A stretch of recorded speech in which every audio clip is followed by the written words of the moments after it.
You've heard the term over and over again: defense wins championships. Obviously, both offense and defense contribute to a team's chances at winning a title. But what this famous saying is basically claiming is that defense is more crucial to winning championships than offense is. But once upon a time, one of the greatest scorers in NBA history challenged that conventional way of thinking, as Kevin Durant got in an argument on Twitter and claimed that offense wins championships. But is he correct? Well, both claims have been true at different points in time. For example, in 2004, the Detroit Pistons won the NBA championship as the better defensive team, even though the Lakers were the significantly better offensive team. But in the inverse, there are examples like the 2009 Lakers, who won the championship as the better offensive team, even though the Magic have the best defense in the entire league. So the question ultimately becomes, who wins more often? The better defense or the better offense? Well, in the entire history of the league, the average NBA championship winner ranked well over 5th in offensive rating. On the other hand, those same NBA championship teams had an average defensive ranking just over 4th. Also consider how no team has ever won a championship while having the worst defense in the entire league. But 3 teams have won the championship while having the worst offense. And that was the Celtics in 1964, 1963, and in 1961. So assuming we're going by the numbers, defense does win championships more often. The thing is, the data doesn't stop at the team level, but it also applies to an individual level as well. Since the Defensive Player of the Year award was introduced in 1983, 5 separate winning players have gone on to win the NBA championship that same year. Since that same 1983 season, only 2 different players who won a scoring championship went on to win a title that same season, which were Michael Jordan and Shaquille O'Neal. Beyond that, of the top 10 players in NBA history with the most all-defensive selections, every single one of them has won an NBA championship. Of the top 10 players with the most scoring titles in NBA history, only 7 of those players won a championship. Honestly, I can't see any actual data for KD to base his opinion on. Before the shot clock, before the merger, before the turn of the millennium, and even in this present day, defense, more so than offense, wins championships. They were one of the most dominant and iconic tandems that the league has ever seen, and as teammates, they played 8 seasons together, went to the NBA Finals 4 times, and won 3 NBA championships. The thing is, there are many narratives about their time together as superstars, and one of the most common narratives was that Shaq carried Kobe. You hear all kinds of fans, critics, and even analysts make these claims, but is there any legitimacy to it? Today, I'll be answering that as I'm speaking from experience, considering how I watched nearly every single Laker game during that era. In order to come to a conclusion on whether or not Shaq carried Kobe, all we have to do is look at the 3 seasons where they won the championship, seeing how those are the only ones that matter in this instance. Their first championship run came in the 1999 to 2000 season, and with Shaq in his prime MVP form and Kobe ascending as a young superstar, they completely steamrolled the Western Conference, finishing with a 67-15 record. Although the Lakers were running the triangle offense under Phil Jackson and Tex Winter, make no mistake, the regular offensive game plan was designed to run its way through Shaq, as the Lakers played an inside and out style of basketball.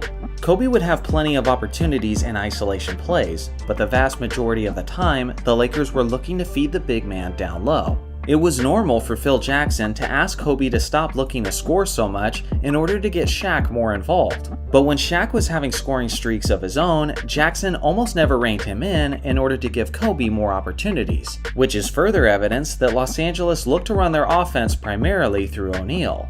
Especially during the regular season, Shaq held a strong advantage over Kobe statistically, as the Diesel averaged 29.7 points, 13.6 rebounds, 3.8 assists, and 3 blocks on 57.4% shooting. Not only was Shaq likely the most dominant offensive player throughout the regular season, but he also finished as that season's runner-up for the Defensive Player of the Year award. Now compare his production to the Mamba, and you'll see just how big of a gap there was between the two in terms of impact, as the 21-year-old Kobe put up just 22.5 points, 6.3 rebounds, 4.9 assists, and 1.6 steals on 46.8% shooting. Again, that's quite impressive for a developing star who's in his early 20s, but there was no denying that Shaq was clearly the superior player at this point. But as we all know, the NBA championship is won and lost in the playoffs, not the regular season. The first round was a hard-fought best-of-5 series that went the distance. It was against their rivals, the Sacramento Kings. Although Shaq was likely the MVP of that series, Kobe was no slouch either, as he put up a monstrous stat line of his own. In the second round, the Lakers handily defeated the Phoenix Suns 4-1, and Shaq once again clearly outshined Kobe in terms of production. With that being said, Kobe's impact was still tremendously significant throughout the series, as he not only poured in decent numbers offensively, but he also completely locked down Phoenix's all-star point guard Jason Kidd, who shot awful percentages and committed a total of 18 turnovers thanks mostly to the Mamba smothering him consistently. In the Western Conference Finals, the Lakers and Blazers had a hard-fought 7-game series. Once again, Shaq clearly outproduced Kobe offensively, but Bryant was incredible defensively and even averaged more block shots that series than Shaq did.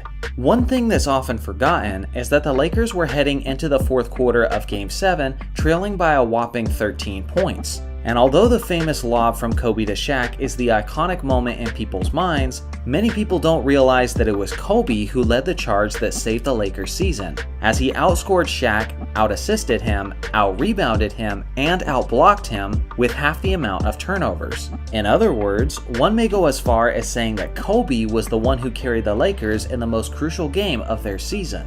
On to the NBA Finals now, where the Lakers and Pacers went to 6 games before Los Angeles eventually clinched their first title in over a decade.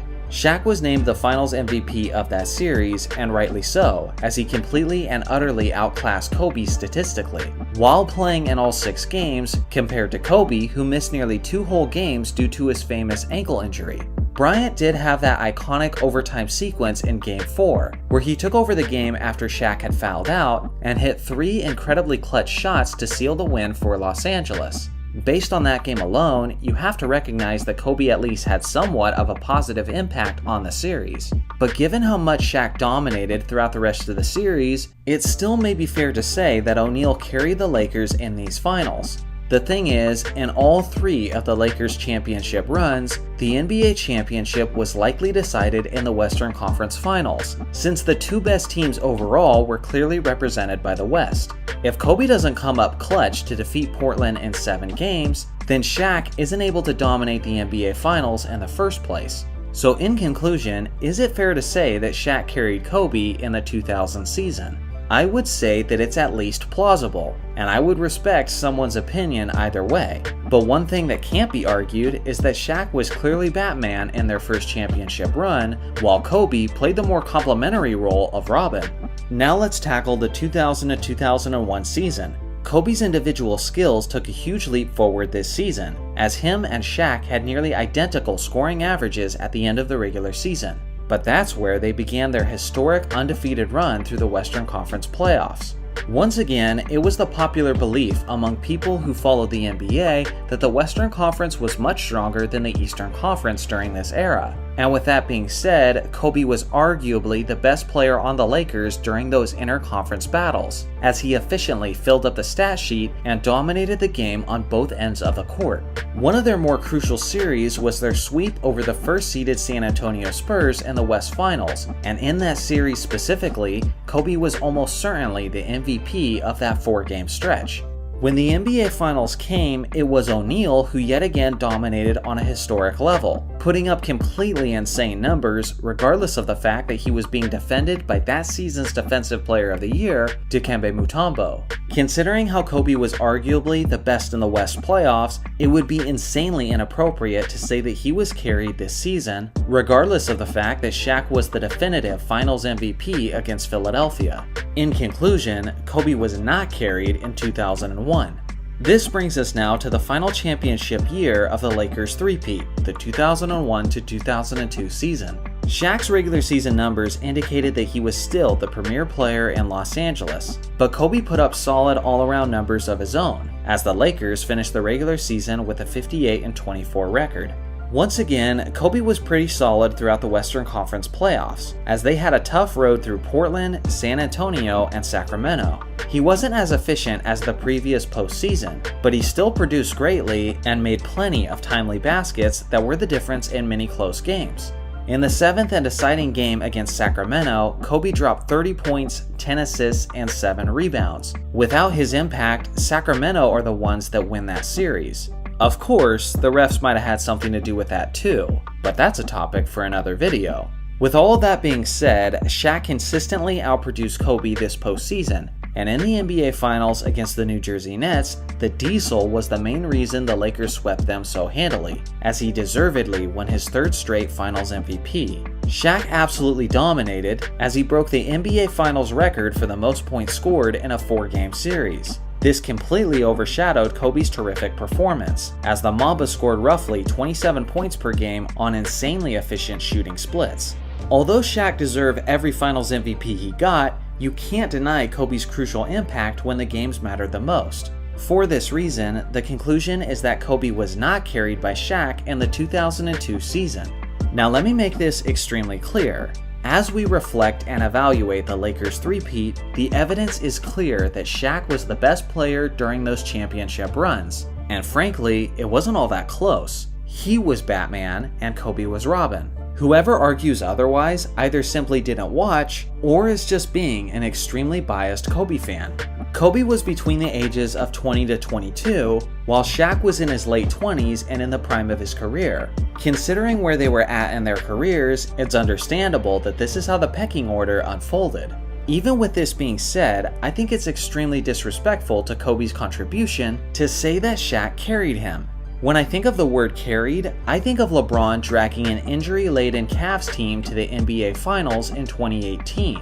I think of Kobe willing the Lakers to the playoffs in 2006 with guys like Smush Parker and Kwame Brown in the starting lineup. I think of Michael Jordan willing his team of mostly crackheads to the playoffs and dropping 63 points against the first-seeded Boston Celtics in 1986. Those are legitimate examples of superstars carrying their teams. Shaq and Kobe simultaneously steamrolling the league together as complementary superstars is far from the definition of a carry, even if Shaq was clearly the superior player. So here's the deal. My channel focuses primarily on basketball history. Although I occasionally discuss topics related to the modern game, my brand focuses on generations past. Because of this, most of my viewing audience tends to be boomers and Gen Xers. I imagine many of you guys aren't aware of this ongoing narrative on TikTok and Twitter, and sometimes even here on YouTube. Every day, more and more people are beginning to claim that Wilt Chamberlain's 100-point game never happened. As for myself personally, I do believe that this game happened, and I'll explain why in this video. But at the very least, I can understand why there's some recent skepticism from some modern NBA fans. For one, a 100-point game is so far from anything we've ever seen. We saw Kobe give one of the greatest performances of all time when he dropped 81 points in 2006. And even then, he was still a whopping 10 baskets short of eclipsing Wilt's total. The other reason for the skepticism is the fact that none of Wilt's 100-point game was caught on film. We have a box score and some personal testimonies of what his teammates and opponents witnessed, but not a single highlight. This has led some people to believe that the whole thing is simply a made-up fairy tale. Now, I'm all for a good conspiracy because newsflash, people lie. And I think it's always good to use critical thinking when you're told to believe something. As for myself personally, I'm obviously not old enough to have lived through that time. Since I was not there on that day, I cannot say beyond a shadow of a doubt that this game actually happened. But I can at least explain why I believe it did. Here are my 5 reasons why I believe Wilt scored 100 points. Point number 1. 100 points isn't actually as crazy as it sounds. The season that Wilt allegedly scored 100 points, teams were averaging 118.8 points per game. That is literally the highest scoring season of NBA history. Not only did Wilt average 50 points that season, but Oscar Robertson averaged a 30-point triple-double. And the Lakers' Elgin Baylor averaged 38.3 points per game, which is the highest scoring average by anyone other than Wilt. Simply put, offense was absurdly inflated in 1962, and that's because the pace of play was at a blistering speed. Even without three-point shots, teams were able to produce so much offense, simply because of the sheer amount of possessions that they had. Here's something else to consider. Wilt Chamberlain wasn't scoring that many points in 1962 simply because he was better than everyone else, but it was also because he was playing so much more than everyone else. You see, heading into the 1961 to 1962 season, Frank McGuire had just been hired to be the head coach of the Philadelphia Warriors. According to McGuire, he had a private meeting with Wilt before the season began, and in that meeting, he asked Wilt how many minutes he would like to play per game. And to that, Wilt responded by saying, "I never want to go to the bench." As surreal as it sounds by modern-day standards, Frank honored that request from Wilt. Other than a game where Chamberlain had been ejected, he played every single minute of every single game in the 1961 to 62 regular season. Wilt averaged 50.4 points in 1962, but his per 36-minute stats reduced that scoring average to a more comprehensible 37.4. Michael Jordan famously averaged 37.1 points per game in 1987, but the thing is, he only averaged 40 minutes per game, and if you prorate his minutes to 48 per game, then MJ's scoring average increases to 44.5 per game. So just by looking at the minutes and at these stats, you can start to see how Wilt's scoring isn't quite as insane as it sounds on the surface level. Another thing to consider is that Wilt Chamberlain was absurdly hot heading into the 100-point game. It was actually his fourth straight game where he had scored at least 60 points. And in a game just several months earlier, he had scored 78 points. At the time, many writers were starting to speculate that he might eventually score 100 points. So although it was amazing, it wasn't really the most surprising thing to happen in basketball. Now here's the other thing. Wilt allegedly scored 100 points against the New York Knicks on March 2nd, 1962 in Hershey, Pennsylvania. The Knicks were one of the worst teams in the league defensively, as they were allowing roughly 120 points per game. But as bad as the Knicks were on defense, they were even worse the night that Wilt was going up against them. You see, the Knicks' usual starting center that season was a 6'10 player in his 6th year, named Phil Jordan. According to reports, Phil had been out partying the night before and was vomiting prior to tip-off. Because of this, Phil sat out of that game. This means that Wilt was going up against the Knicks' backup center, Darrell Imhoff. Darrell was 6'10, but he was also a skinny second-year player who wasn't accustomed to defending starting centers, let alone Wilt Chamberlain. Seeing how Wilt always played 48 minutes, he was gonna be guarded by the backup of the backup. When Darrell Imhoff went to the bench, the player who then had to defend Wilt was a 6'9 rookie forward, Cleveland Buckner. So again, when you consider that the Knicks sucked defensively, the starting center was out, and Wilt was spending a large portion of the game up against an undersized rookie who was out of position, then yeah, it's not really surprising that this happened to be the night that he allegedly scored 100 points. Some will say that the craziest and most suspicious part is that he went 28 of 32 from the free throw line. At first glance, yeah, that looks really odd, coming from a player who's a career 51% foul shooter. But here's the thing. Bad free throw shooters getting in a good rhythm is not something completely unheard of. Shaq was also one of the worst free throw shooters in NBA history, and in 3 games of his career, Shaq made at least 12 free throws without missing any. Giannis isn't a tremendous free throw shooter either, yet he's gone 17 of 17 from the line twice in his career. It's also worth mentioning that Wilt was an extremely streaky and inconsistent free throw shooter. Sometimes he would be solid, and sometimes he would be terrible. One season of his career, he shot 38% from the free throw line, and on another, he shot 61%. His inconsistencies were so confusing that he eventually started visiting a therapist to help him with his foul shooting. Knowing this history about Wilt, and knowing that other terrible foul shooters have had amazing nights from the line, it isn't all that shocking that he went 28 of 32 on the best night of his career. So again, this all isn't as crazy as it sounds. So let's press on. Point number 2. The game not being filmed was actually quite normal. To put it simply, the NBA was not very popular in the 1960s.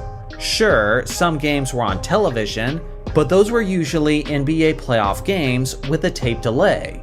This game, on the other hand, was just a monotonous regular season matchup involving one decent and one terrible team. Back then, technology was nowhere close to what it is today. Nobody had smartphones, and very few people even had cameras. For the people who had cameras, they weren't usually some small and compact packages back then, but they were actually quite large and expensive, especially when they were filming video. Ask yourself this: how many full-length Wilt Chamberlain games can you find on YouTube that are older than 1967? If you can find any, I'm willing to bet that 99% of them were playoff games. For goodness sake, we don't even have all of Michael Jordan's games on film from his rookie season. Try to find his first regular season game against the Portland Trail Blazers. You can't. I know this because I recently made a video about it. And Jordan was a rookie 2 decades after the 100 game took place. Acting like it's some sort of conspiracy that we don't have the footage of a routine regular season game in 1962 is just silly.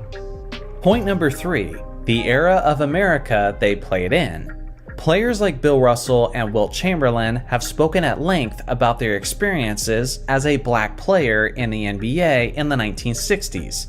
If someone made up a 100-point performance, why would they do that? You're telling me that a league that was owned by white men, with white viewers of the game in the 1960s, lied on behalf of a black man? Yeah, I don't see how that makes any sense. Something else to consider is how the NBA would want this game to be on film. What benefit does the league have by not having footage of the greatest scoring performance in its history? Why would they make that up?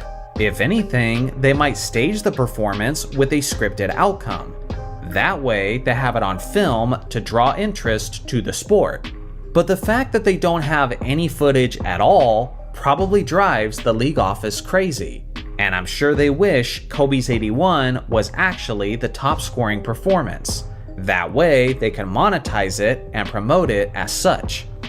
Point number 4, the credibility of the eyewitness. According to reports, roughly 4,000 people were in the arena when Wilt Chamberlain scored 100 points.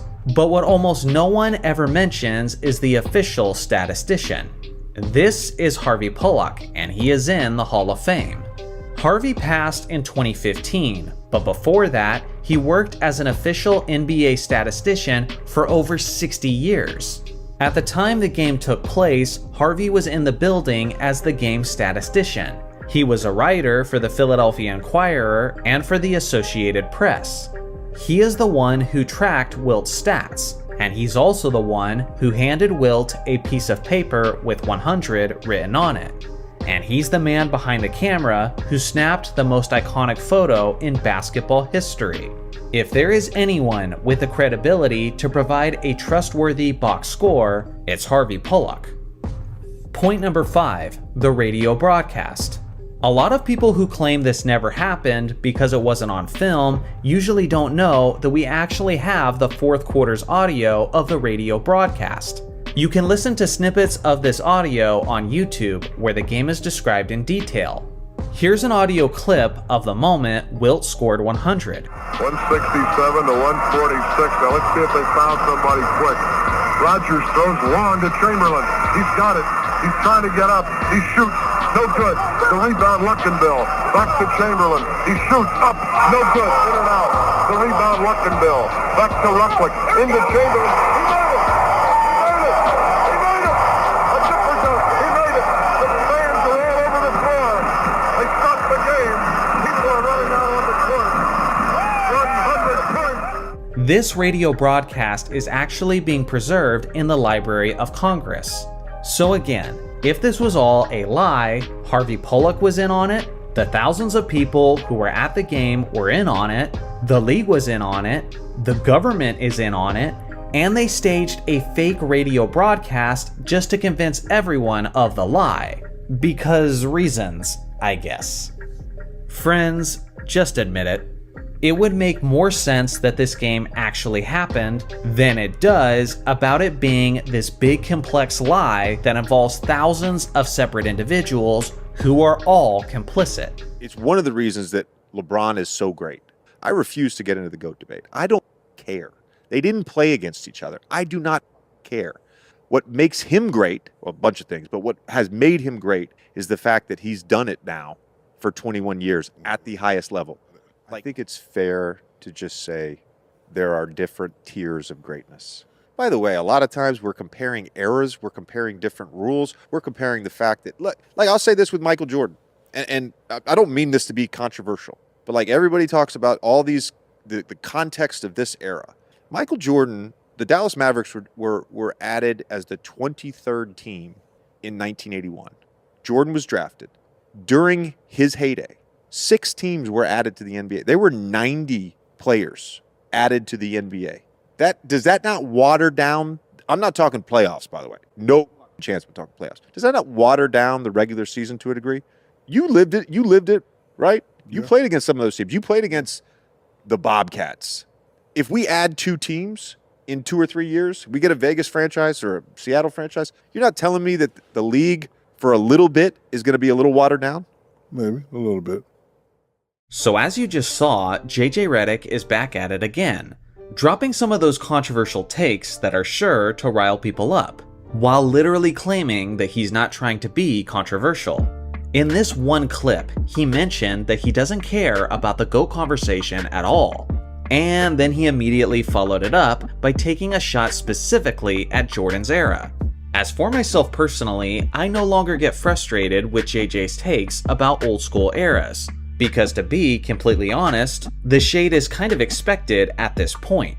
After starting a podcast with LeBron James, and after the rumors swirling about the Lakers head coaching spot, it doesn't surprise me in the slightest that JJ is saying things that supports his friend and his fellow podcaster. But the question is, with all of that being said, does the man have a point? Was the 90s actually a watered down era? And is that a legitimate criticism when looking at the GOAT debate?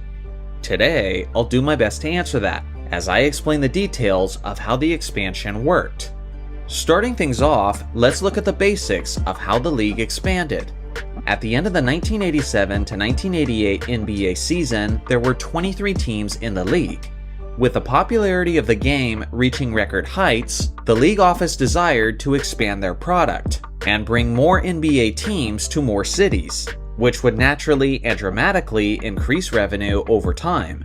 Between the 88 to 89 season and the 95 to 96 season, the league added 6 more teams, which increased the total number of franchises to 29.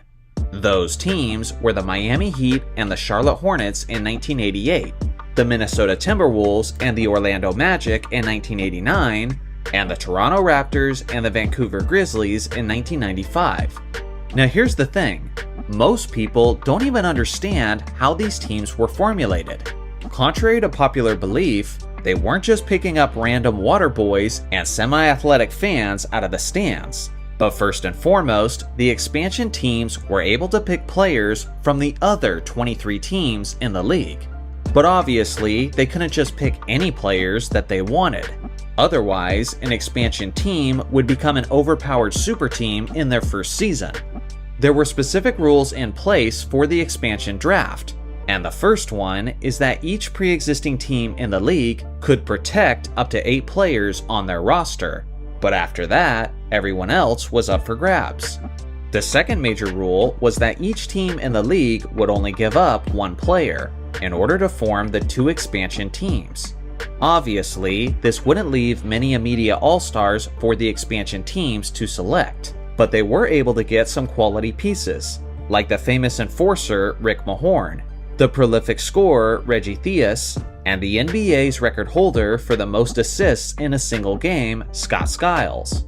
Now you can act like the Bulls dynasty always benefited from these expansions, but the truth is they were actually hurt by it in some instances.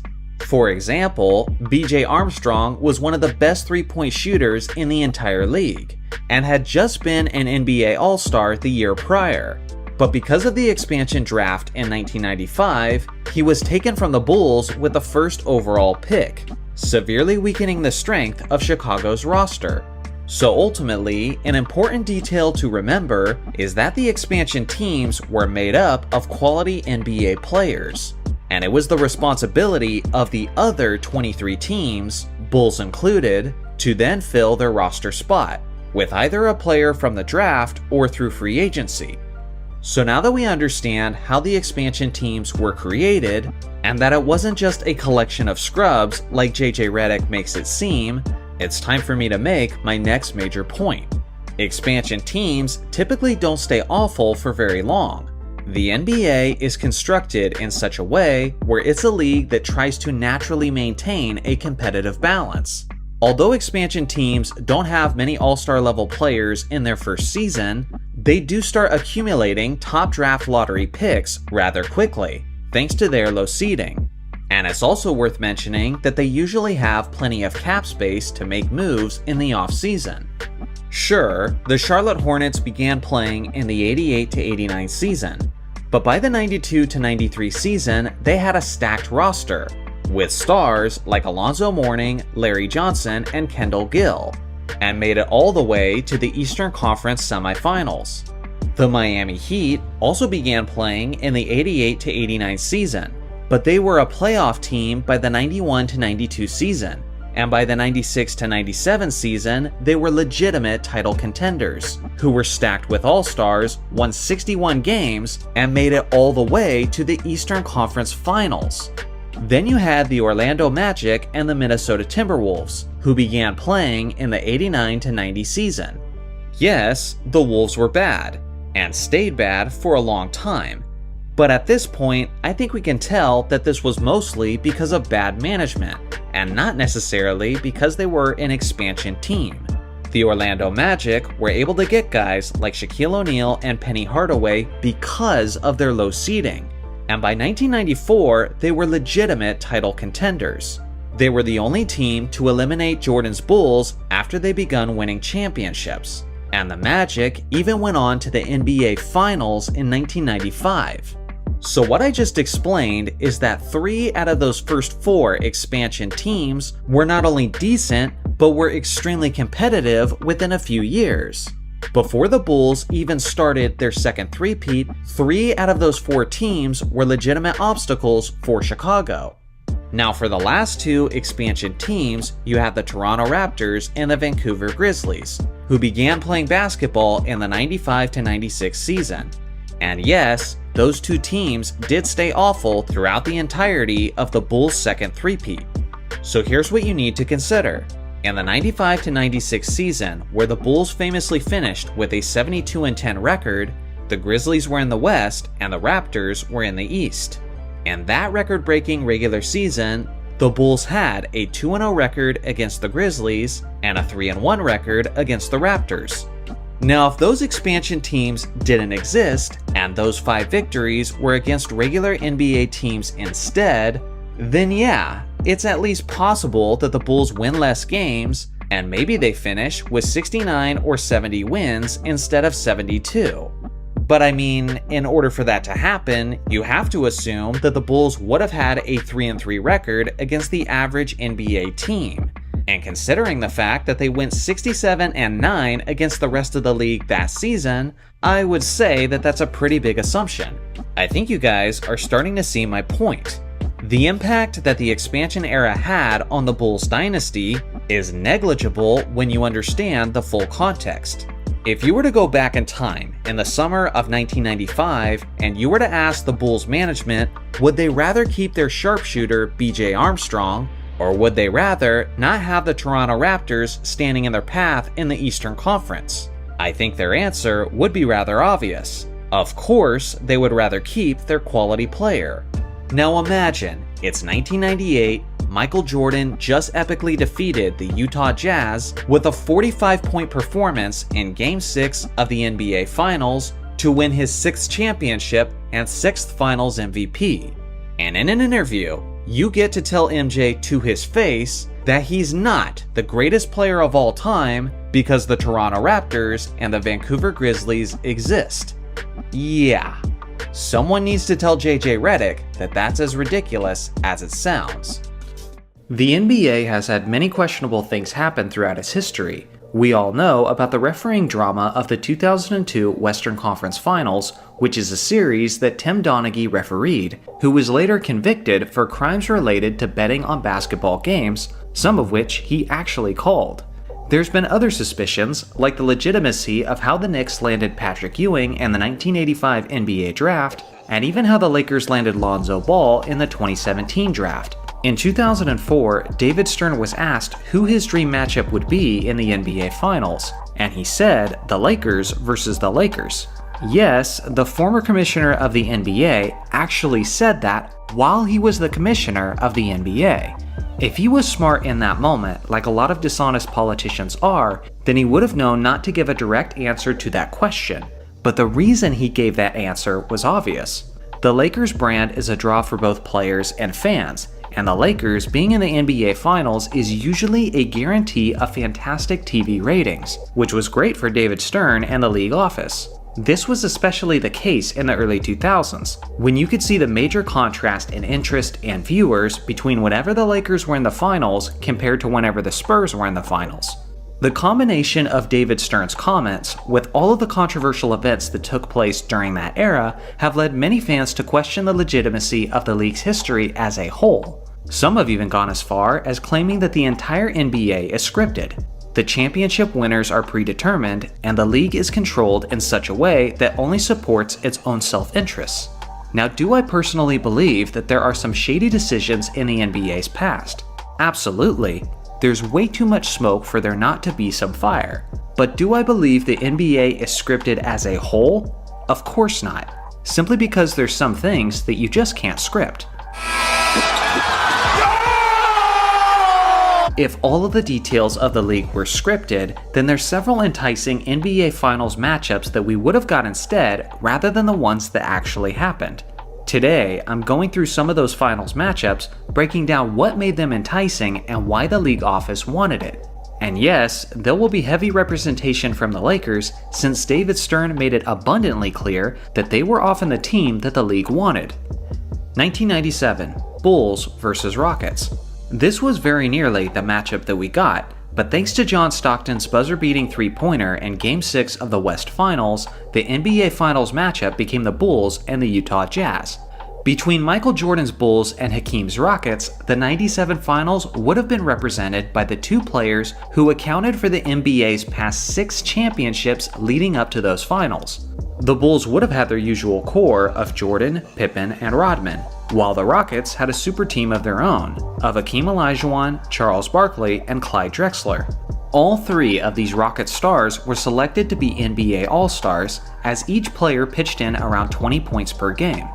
Jordan naysayers love to point out the fact that MJ never defeated a super team in the NBA Finals, but this would have been his opportunity.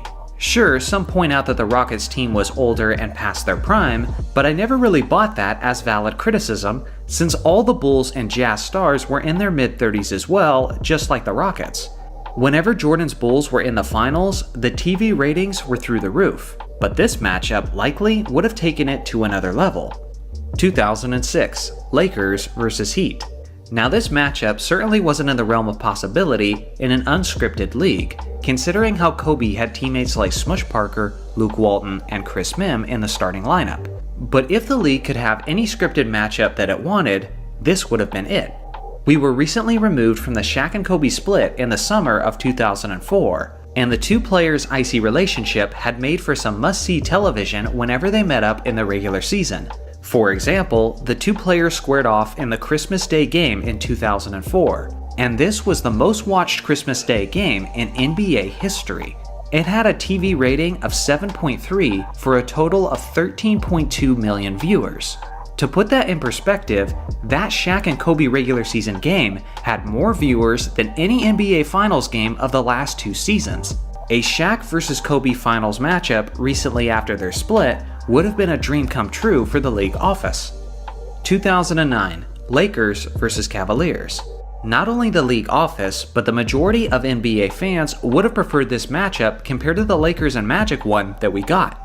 At the time, it was a heated debate for the title of the best player in the entire league between Kobe Bryant and LeBron James. Even their Nike puppet commercials felt like a foreshadowing of the two faces of the league squaring off on the game's biggest stage. Despite the fact that either LeBron or Kobe were in the finals from 2008 to 2018, somehow these two narrowly avoided each other, which unfortunately kept us from experiencing what would have been one of the most highly anticipated NBA Finals matchups of modern history. 2011, Heat vs. Lakers. The Dallas Mavericks were this season's NBA champions, and they certainly earned it, as they were the team that put a stop to both Los Angeles and Miami's playoff runs. But if it hadn't been for them, and certainly if this NBA season had been scripted, then it would have been a finals matchup between Kobe's Lakers and LeBron's Heat. For the Lakers, this would have been their chance at a three-peat and an opportunity for Kobe to win his 6th championship ring, equaling him to Michael Jordan's total. On the other hand, LeBron was looking for his first ring to begin his championship legacy, and what better way to do it than putting an end to Kobe and the Lakers dynasty? The star power in this series would have been insane, and the league office must have been disappointed when Dirk and the Mavericks destroyed that possibility. 2020, Lakers vs. Celtics. Despite the historically popular Lakers representing the Western Conference, the 2020 NBA Finals still had the worst television ratings of NBA Finals history. Can't really say that was a surprise, as the ratings were bad throughout those entire playoffs. At the beginning of those playoffs, Adam Silver had to have been praying for a Lakers and Celtics matchup, which would have resurrected the most famous rivalry of basketball history, and may have been the jolt of excitement the league needed for that season. It also would have featured the face of the NBA today against a guy who has a chance to be the face of the league in the years to come. Throw in the fact that the Lakers were determined to win a ring for Kobe and have it be against the rivaled Celtics 10 years after Kobe won his last ring against them, and a higher level of interest would have been there for sure. Let me start off this video by acknowledging the purple and gold elephant in the room. I am a lifelong Lakers fan, and I have made it very clear numerous times on my channel that Kobe Bryant is my favorite player of all time. So although I don't think I'm being biased with this opinion, it's still entirely possible. Maybe it's my own subconscious bias that's inspiring me to get this point across. But again, I don't think so. On this channel, in front of thousands of listeners, I've been critical of Kobe numerous times. For example, I believe his selfish Finals MVP aspirations was the biggest reason the Lakers lost in the 2004 NBA Finals. I believe the Lakers making Kobe the highest paid player in the league after he tore his Achilles and was his mid-30s was one of the dumbest decisions the organization has ever made. And I also believe that Kobe's final 3 seasons after his Achilles tear was some of the ugliest basketball I have ever seen from a superstar player, as he shot only 36.6% in those last 3 seasons, while being among the league leaders in shot attempts per game. Fortunately, his 60-point farewell game kinda washed away the memory of just how bad those final 3 seasons were. So like I said before, although Kobe Bryant is my favorite player of all time, I at least try to be as objective as possible when talking about the game of basketball in general. So now for the topic at hand. Many people, and maybe even the majority of people who watch basketball, believe that Kobe Bryant quit on his team in Game 7 of the first round in the 2006 playoffs against the Phoenix Suns. The reason people believe this is because Kobe was publicly frustrated with the Lakers organization at this time, due to the lack of a solid supporting cast. Heading into the second half of Game 7, the Lakers were down by 15 points. and in the second half, Kobe was extremely passive and seemed reluctant to shoot the ball. After taking 13 shots in the first half, Kobe only took a total of 3 shots in the second half, and the Lakers ended up losing the deciding 7th game by a whopping 31 points. Given the fact that Kobe was a natural volume shooter, it seemed incredibly out of character for him to be so passive in the second half of a crucial game. So because of this, a narrative was firmly established that Kobe quit on his team in Game 7 of those playoffs, and it's a narrative that still regularly circulates in basketball discussions to this very day. Now, for myself personally, I don't believe this narrative in the slightest, and I never have for that matter. As someone who watched every Laker game that season, I believe there is a legitimate reason why things played out the way that they did, but it requires the full context of that season. So if there's any video of mine that you watch till the very end, I ask that you would make it this one. So let's get into it. Like I mentioned before, back in my teenage years, I religiously watched every single Laker game. And I mean every single Laker game. If people ask me to go out to dinner, sorry, I can't. There's a Laker game tonight. Friends invited me to a youth group event? Sorry, I can't. There's a Laker game tonight. The girl I had a crush on invited me to her place. I would love to tomorrow, but there's a Laker game tonight. So with that being said, I vividly remember the themes and the talking points throughout that season. One of the themes was this: when Kobe wasn't scoring as much and he got his teammates involved, the Lakers tended to win games more often. This was a constant talking point during the Lakers pregame telecasts. Back then, on the Lakers local broadcast on Fox Sports Net, they had a pregame segment called Philosophy 101. It was a consistent pregame event where the Lakers head coach Phil Jackson was being interviewed by Bill McDonald. Before, he was the Lakers' official play-by-play commentator. Throughout the season, Phil was constantly preaching about the Lakers' need to get Kobe's teammates going as well. Although Kobe averaged 35.4 points per game that season, Phil Jackson understood that the Lakers' best recipe for success was to play a free-flowing team game. And to be honest, this has always been a major coaching tactic throughout Phil Jackson's career, as the triangle offense is one that requires plenty of ball movement, and one player constantly scoring in isolation plays is a disruption to that offense. In 1989, when Phil Jackson replaced Doug Collins as the head coach of the Chicago Bulls, he asked Michael Jordan to decrease his scoring and share the basketball more in order to win more basketball games. In 2003, when Kobe scored 40 points in 9 straight games, Phil asked Kobe to put an end to that streak so they could get Shaquille O'Neal more involved in the offense. And again, in 2006, Phil was constantly telling Kobe that he needed to trust his teammates more in order for them to be successful. And you know what? Based on the evidence we have from the Lakers' 05-06 season, Phil Jackson was right.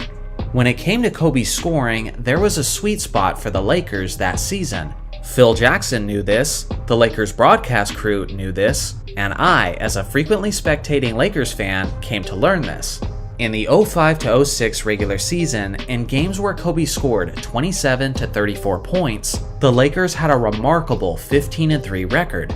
This was a Lakers team that finished as a 7th seed in the NBA playoffs. Yet when Kobe was scoring in this points range, the Lakers were winning at the rate of a first-seeded team. Now on the other hand, in games where Kobe scored 35 to 42 points, the Lakers had a disappointing 13-15 record. That's quite the contrast between the two different approaches. The coaching staff understood that when the Lakers played a natural flowing team game, they were pretty successful. But when it was all about isolation plays in the Kobe show, they were struggling just to be a team above 500. Obviously, if Kobe's going to score 81 points or 62 points in just 3 quarters, the Lakers are going to win those games. But if Kobe is going to have a game where he scores merely 40 points, then it would have been better for him to score only 30 while keeping his teammates involved. This wasn't just a theme of the Lakers' regular season, but this theme carried over into the playoffs against the Phoenix Suns. After the first 4 games in this playoff series, the Lakers had a commanding 3-1 lead over Phoenix. The thing is, Kobe wasn't looking to score very much as the Lakers were dominating the Suns, as he averaged only 23 points per game over the course of the first 4 games. Now games 5 and 6 were a totally different approach. In those games, Kobe averaged a ridiculously efficient 39.5 points per game. In those 2 games, he was hitting 57.7% of his shots, and 50% from 3-point range. Yet the Lakers still lost both of those games. Up to the point of Game 7, this theme had been consistent throughout the entirety of the season. The Lakers coaching staff knew this, and Kobe Bryant knew this. When Game 7 started, Kobe continued his scoring onslaught, trying to will his team to the second round with his scoring ability. There was only one problem though. At the end of the first half, Kobe had 23 points on 61.5% shooting, yet his Lakers were still losing by 15 points. At this pace, with this current tactic, Kobe is going to have another game where he scores over 40 points, but his Lakers are going to lose by 30. Kobe's shoot first, pass second strategy wasn't working. It didn't work throughout the regular season, it didn't work in games 5 and 6, and it certainly wasn't working in the first half of Game 7. So when Kobe came out in the second half of Game 7 looking to pass the ball, I didn't see a player who was quitting on his team by being passive. No, I saw a player who knew that what he was doing up to this point wasn't working, so he tried the exact opposite. I saw a Kobe who was desperately trying to get his teammates going because he knew that it was the only shot he had at defeating the Phoenix Suns. Now obviously, this tactic didn't work either, as Kobe's teammates only shot 33.3% from the field in the second half, and the Lakers ended up losing by 31 points. Now here's the thing, this wasn't just my observation after watching Game 7. But this is pretty close to Phil Jackson's and Kobe Bryant's explanation of what actually happened. Take a listen. Well, we wanted to get back in the ball game. We're running stuff through other guys. Nash was a little bit banged up. We're trying to, work at that end of it, trying to go inside to Lamar, get an inside-out game. And, Kobe just sat on that game and let the other things happen. When your approach to the second half, you only took a couple of shots? Well, if we're going to get back in this type of a game, we have to have everybody contributing. In the first half, started, picking it up offensively just to keep us in the hunt. In the second half, when we're going to get back in these type of games, everybody starts getting in the rhythm. Then everybody gets pumped up about the game. It just didn't happen for us.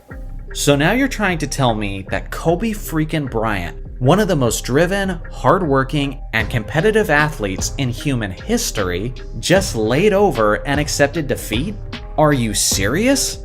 Kobe is one of the last people that I could ever envision doing that, based on his personality and his reputation. Guys like that don't just lay over and quit due to pettiness. For me, it's way harder to believe that a highly competitive person made a complete out-of-character action by quitting on his team than it is for me to believe that Kobe being passive was his desperate attempt to give his team a chance at winning the game. If I said that Michael Jeffrey Jordan was a player without weakness, what would your reaction be?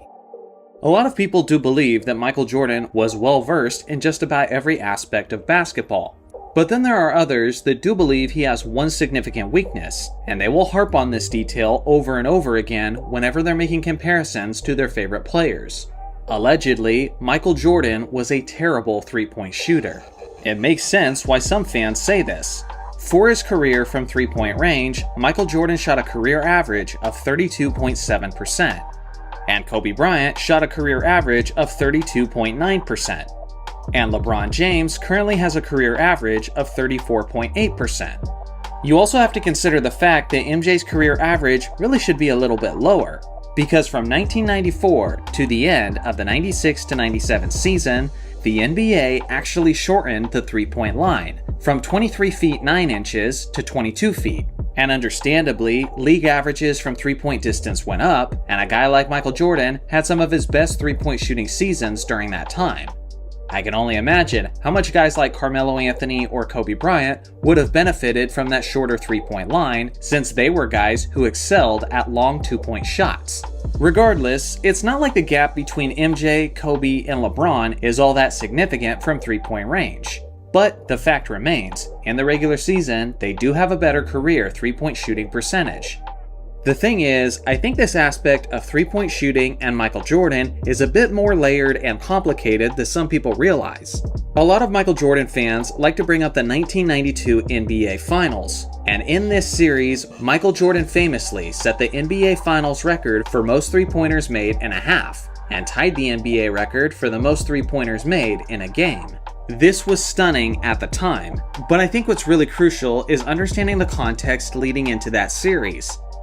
Prior to Game 1, Michael Jordan and Clyde Drexler were constantly receiving comparisons, as the media was really pushing these guys as rivals.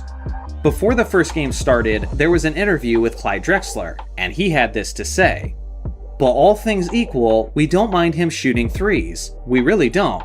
I give Michael a lot of credit, but I don't know if he can match my three-point skill." And then, still prior to Game 1, Michael Jordan responded to Clyde Drexler's comments by saying, "Clyde is a better three-point shooter than I choose to be."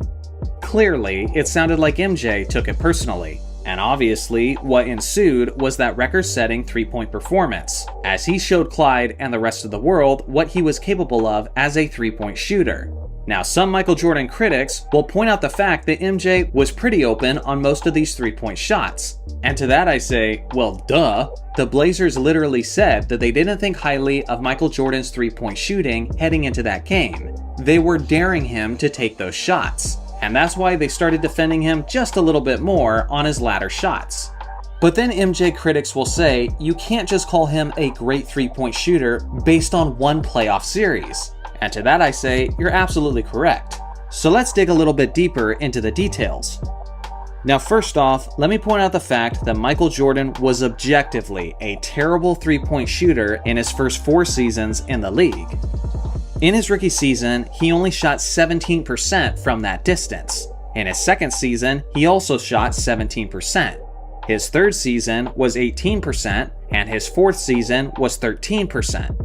Now to be fair, MJ was shooting less than 1 3-point attempt per game in his first 4 seasons. So it's not like he was Charles Barkley out there, who was among the league leaders in 3-point attempts while being objectively terrible. Michael Jordan knew what his skills and what his greatest strengths were, and for the most part, that's why he avoided the 3-point line. But still, even with the lack of volume, there's no ignoring the fact that MJ was without a doubt a horrible 3-point shooter early in his career. The thing is, that wasn't really uncommon during that era in the NBA, as the 3-point shot was relatively new to the league and wasn't a major point of emphasis during that time. When Michael Jordan first entered the league in the 1984 to 1985 season, the average team was only attempting a grand total of 3.1 attempts per game. To put that in perspective, modern NBA teams are shooting well over 10 times that amount of 3-point attempts per game. So again, when MJ entered the league, the average amount of attempts per team was 3.1. And when he finally retired from the NBA at the end of the 2002 to 2003 season, that average had climbed to 14.7 per game. It goes without saying that the league was adapting to the 3-point shot at the time that MJ entered the league, and the same is true about the best players within the game, as they were also learning that shot and slowly adapting it to their game. For goodness sake, even Larry Bird had a 4-year stretch early in his career where he shot only 26% from 3-point distance, and he's widely considered as one of the greatest 3-point shooters of all time. So yes, Michael Jordan did take a little while to figure out his 3-point shot, but once he did, everything changed. Over a 10-season stretch, from the 1988 to 89 season to the 1997 to 98 season, Michael Jordan had a 3-point shooting percentage that was actually better than the league average, as he shot 35.4% from that distance, compared to the league average that was 34.1%. To say that MJ was a bad 3-point shooter after 1988 would be objectively incorrect, because he was quite literally better than most of the 3-point shooters within the league.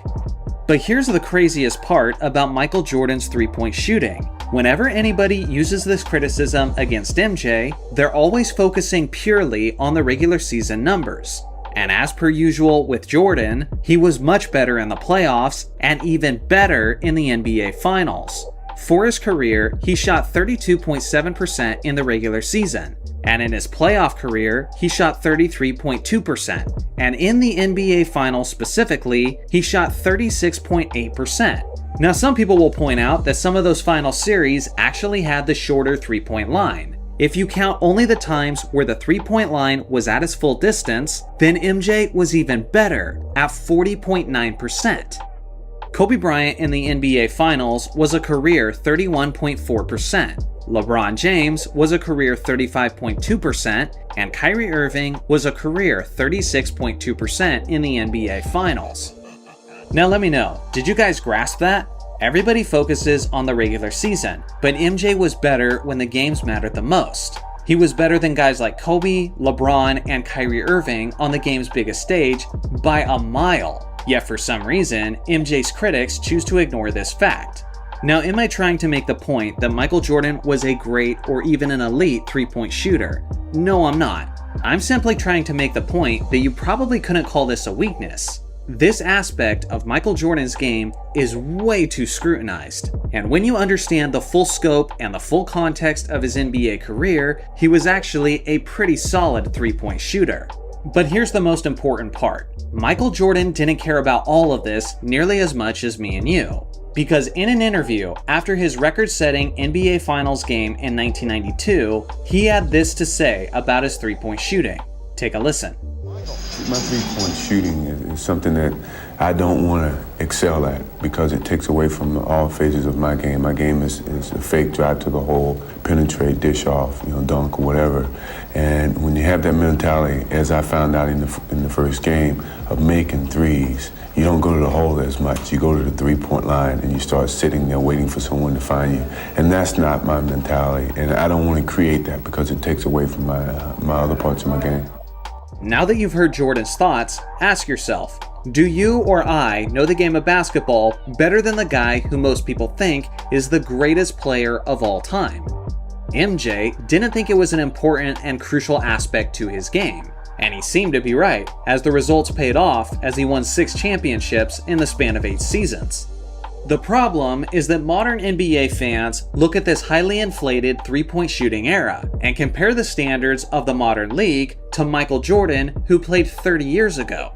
Obviously, that's not fair, because when Michael Jordan was playing, he wasn't worried about competing with guys 30 years into the future. He was worried about beating the guys in front of him, like Magic Johnson, Clyde Drexler, Charles Barkley, Gary Payton, and Karl Malone. Basketball fans from both sides do this all the time. Because yes, this modern NBA era isn't nearly as physical, but today's NBA players can only compete against the guys in front of them. Would they have survived in the 1980s or the 1990s when the game was way more physical? Who knows? But the reality is they can't compete against those guys. Not until time traveling becomes an actual thing. You can only play the guys in front of you, and Michael Jordan excelled with his style in his specific era. And really, that should be all that matters at the end of the day. So fairly recently in the NBA, Chris Paul surpassed Jason Kidd on the NBA's all-time assists list, moving into the second spot all-time. This is an impressive feat, and it's worth appreciating the greatness of Chris Paul, and reflecting on just how long he's been making a significant impact on the league. Naturally, after Paul reached this milestone, many younger basketball fans began wondering if he had a shot at reaching the number 1 spot, and that's when they realized that it would never happen, as John Stockton has a career total of 15,806 assists. For some perspective, Nikola Jokic has a lower number of points than the number of assists that John Stockton has. As we speak, the gap between Chris Paul and John Stockton is absolutely massive, and in order for Paul to surpass Stockton, he would basically have to maintain his current level of play until he's nearly 50 years old. Just pure insanity. So with this information being out there in the world, what do you think happened? Do you think younger fans took a moment to appreciate the greatness of John Stockton and respect the fact that he has one of the most unbreakable records in NBA history? Of course not. In typical form for the disrespectful modern fans, they immediately began taking a dump on him as a player, trashing his legacy, ridiculing his competition, and claiming that Chris Paul is the actual all-time assist leader. Because, quote, Stockton's stats are fake. Just to be clear, this is nothing new for John Stockton. as he's been taking heat from various YouTubers, fans, and modern analysts for nearly a decade at this point. When I first entered the YouTube sphere as a creator, the narrative at the time was that he didn't have a left hand. Although it's true that Stockton used predominantly his right hand, it doesn't take much in-depth searching on YouTube for an honest person to realize that Stockton did in fact have a left hand.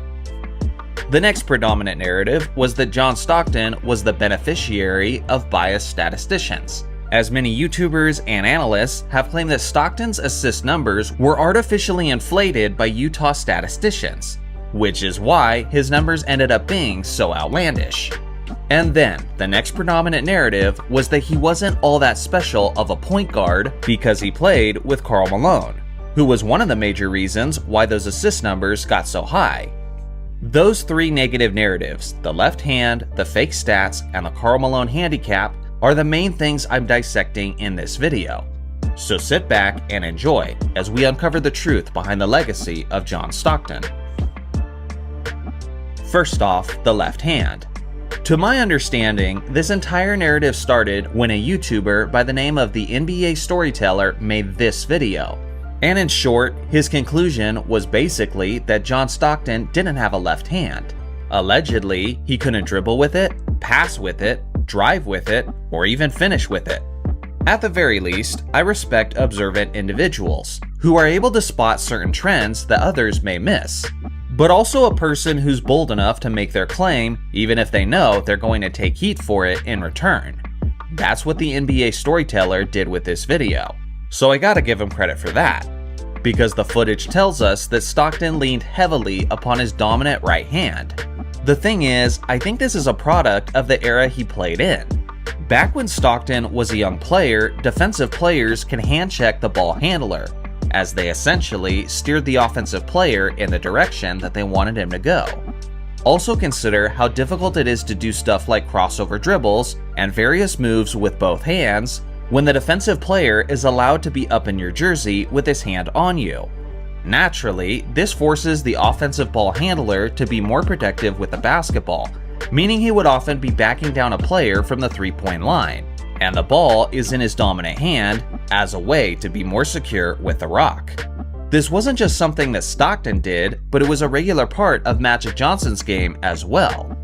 Then there's extensive footage online of Stockton actually doing work with his left hand, so at the very least, he could use it, but he just didn't use it as often. And here's my last and most significant point about Stockton's left hand, which is essentially, so what if he doesn't have a left hand? So you're trying to tell me that he dominated the game of basketball and became the all-time leader in assists with only one hand? And somehow that makes him less impressive? If anything, that just makes me more mesmerized by the skill of his right hand. Listen, currently the NBA's reigning finals MVP is a guy who definitely doesn't have a left hand in his game. At one point, Jaylen Brown was the highest paid player in NBA history, all while NBA fans and NBA scouts knew full well that he was incapable of driving left, dribbling left, and finishing left with any bit of consistency. For goodness sake, look at how bad he is in this layup drill. Are we positive that John Stockton would have been any worse than this? It's also weird when people act like a player having one single weakness suddenly destroys his entire legacy and credibility. Even the greatest players of all time had weaknesses in their game. For example, Wilt Chamberlain, Shaquille O'Neal, and LeBron James are all liabilities from the free throw line. Guys like Magic Johnson, Steph Curry, and Dirk Nowitzki are subpar defensive players at best. Michael Jordan was a terrible three-point shooter in the first 4 seasons of his career.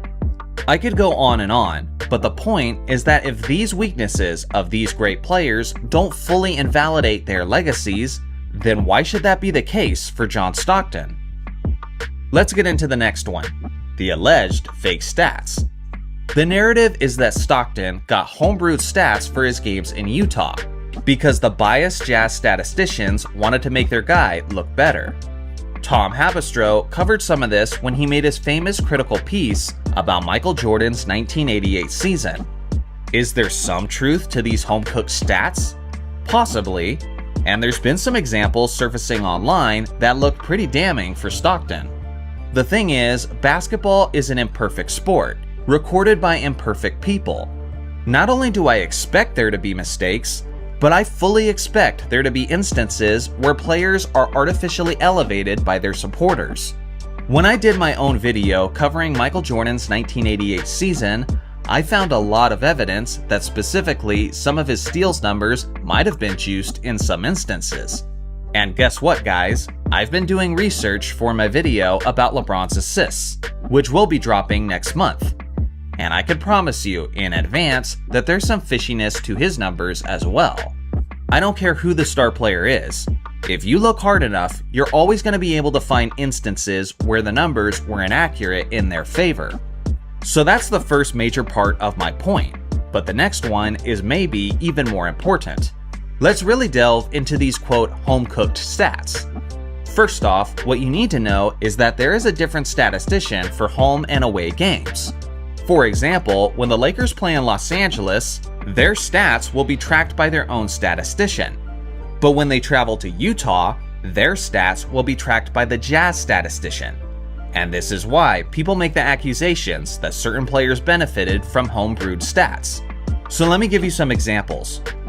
For LeBron James's career, he averages 7.6 assists per game at home and 7.2 assists per game on the road.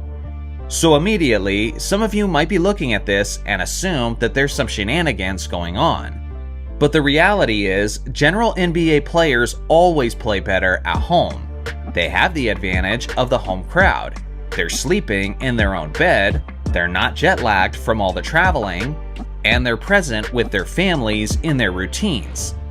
For a variety of reasons, it only makes sense that the numbers consistently look better at home.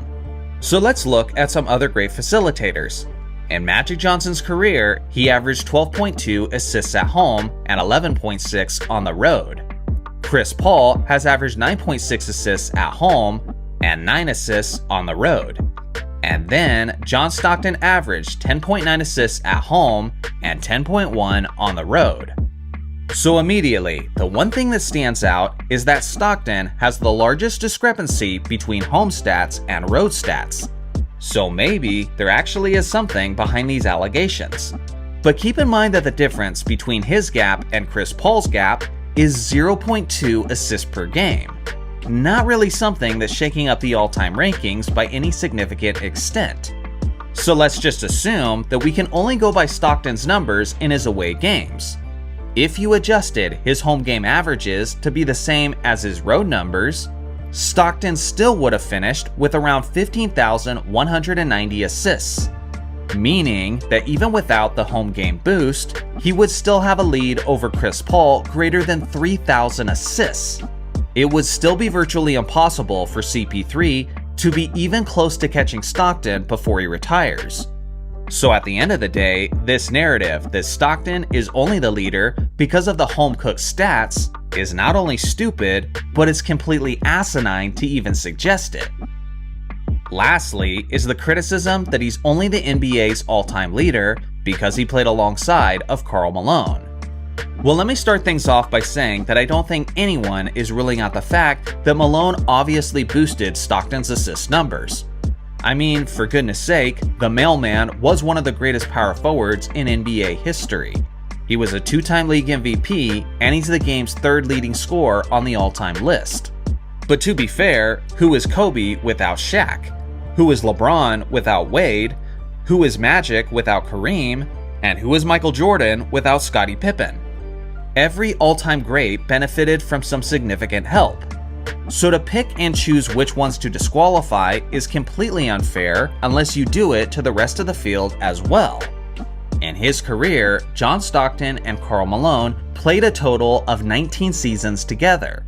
And in that time, there was a total of 10 regular season games where Stockton played without Malone. This was back in the day where NBA superstars played all 82 games with extreme consistency. Regardless of the fact that most of these 10 regular season games were past Stockton's prime, he still managed to average 9.6 assists per game without Karl Malone. This means that if we prorated Stockton's assists without Malone to the rest of his career, he would still have about 14,438 assists, meaning that he would have a lead of 2,300 assists over Chris Paul, even without his greatest offensive weapon. So basically, the dumb narratives that are constantly regurgitated about Stockton are just that, extremely dumb false narratives. If you ask me who Stockton was, he was simply one of the top 2 greatest passers in the history of the game. He wasn't an explosive scorer by any means, but he was very efficient in his contributions, and was always a threat from 3-point range. He was an all-time great defensive player, and I'm just now mentioning that he's the game's all-time leader in steals as well, and by a country mile. He wasn't a flashy player by any means. He was smooth and methodical. He was extremely smart and safe with the basketball, as he had an incredible assist-to-turnover ratio. He was a master of angles, anticipation, and communication. He was nowhere close to being considered as an athletic freak. But like other greats in the modern NBA, like Nikola Jokic, Luka Doncic, and Chris Paul, John Stockton didn't need to be, as he was fundamentally sound, skilled, and just understood the game better than 99% of the guys within the league. Sure, he made it to the NBA Finals twice and never won a single championship, but that's nobody's fault other than Michael Jordan. Literally nobody's fault other than Michael Jeffrey Jordan, who kept a lot of all-time greats from winning championships. Stockton led his Jazz to beat a Rockets 3-headed monster of Olajuwon, Barkley, and Drexler. And before you say it was because they were old, newsflash, the Bulls and Jazz were basically just as old.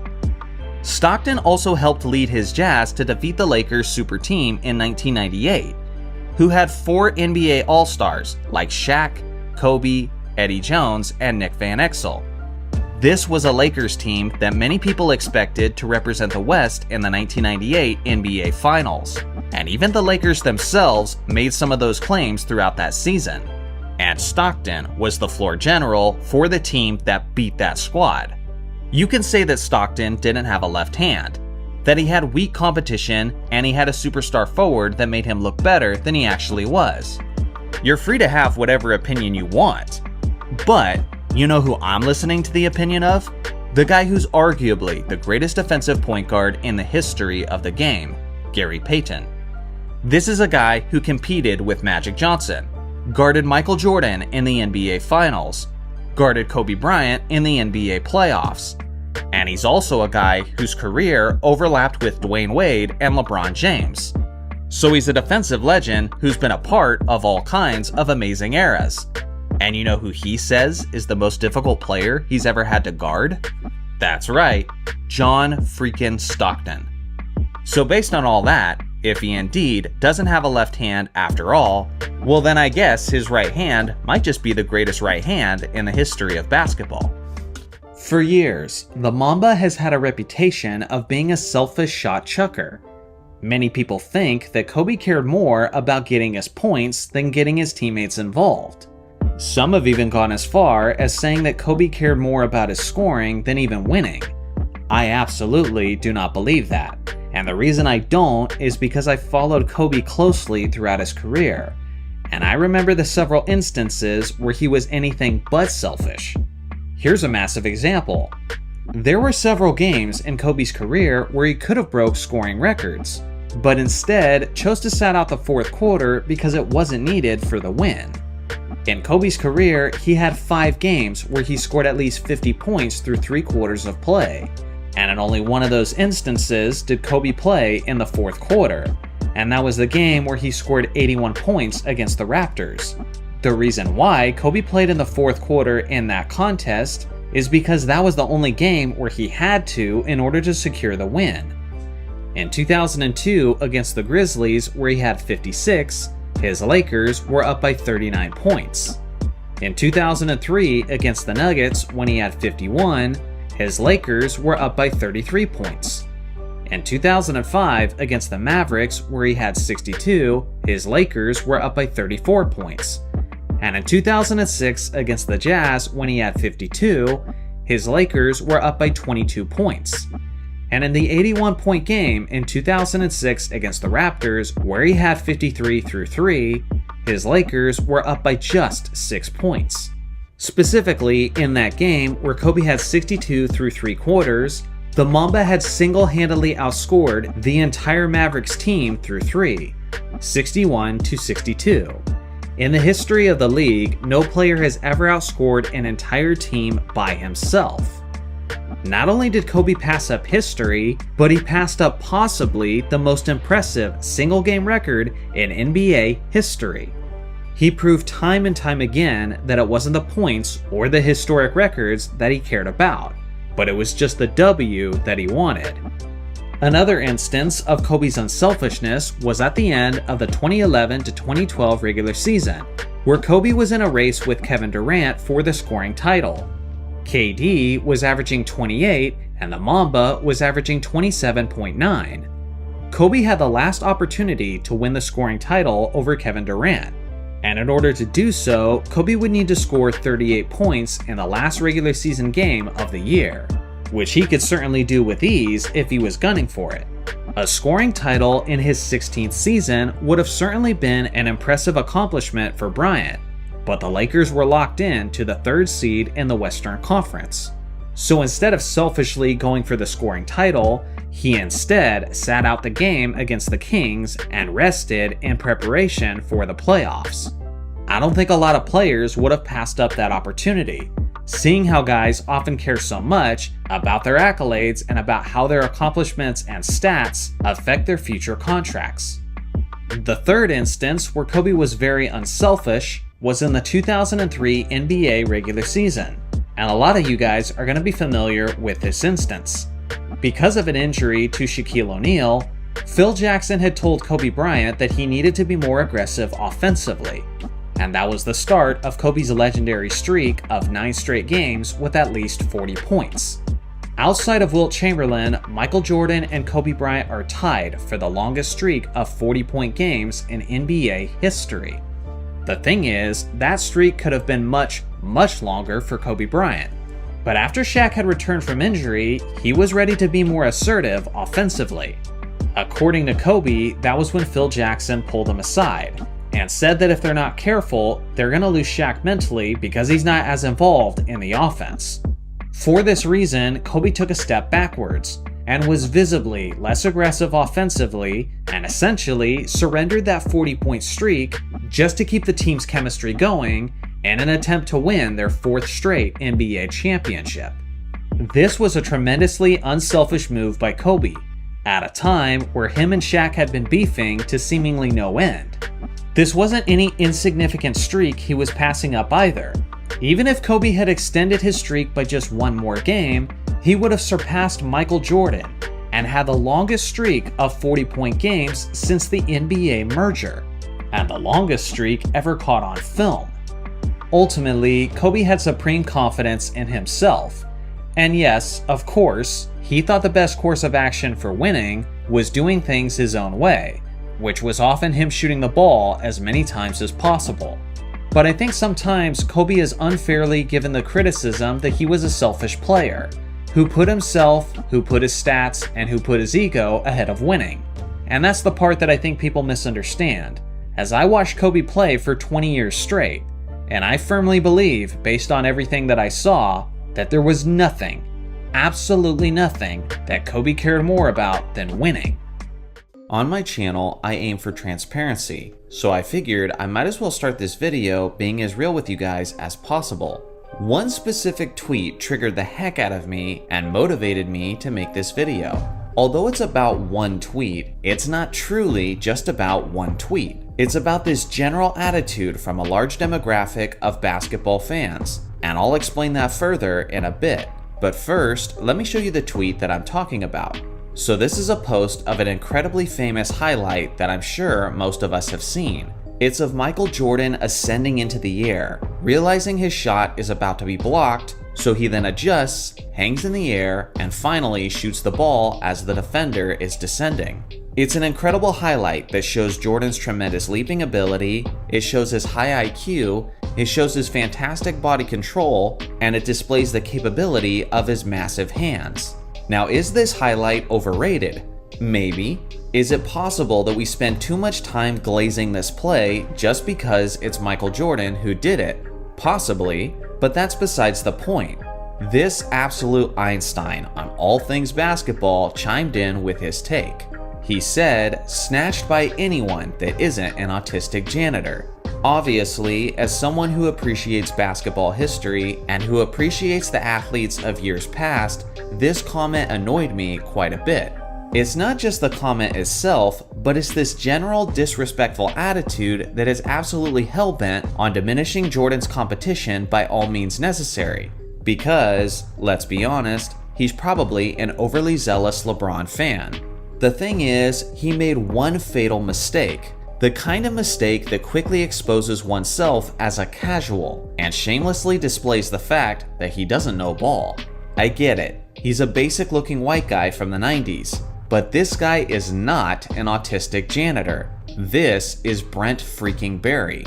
He's the son of NBA legend Rick Barry, who happens to be the guy with the highest final scoring average in NBA history. Now, as far as Brent Barry, he wasn't some NBA superstar, but he was a freak athlete. In fact, in 1996, he competed in the NBA's dunk contest, and he went on to win the competition with this ridiculous free throw line dunk with his warm-up jacket on.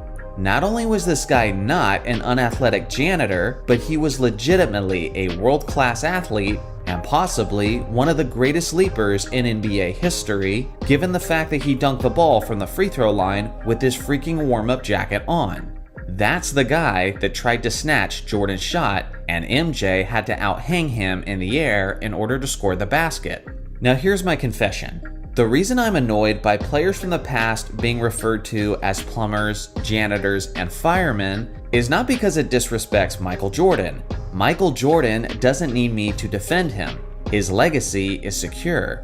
Nearly every time a poll is done on who is the greatest player of all time, Jordan usually takes home 60 to 70% of the votes. So again, I'm not annoyed on behalf of Jordan. I'm annoyed on behalf of this guy, the Brent Barrys of the world. Because of the tired and petty debate of Jordan versus LeBron, entire generations of players are getting dumped on because of their agenda to elevate the basketball player they have a crush on. Let's be real, most people who make these critiques are not very familiar with the eras they're critiquing.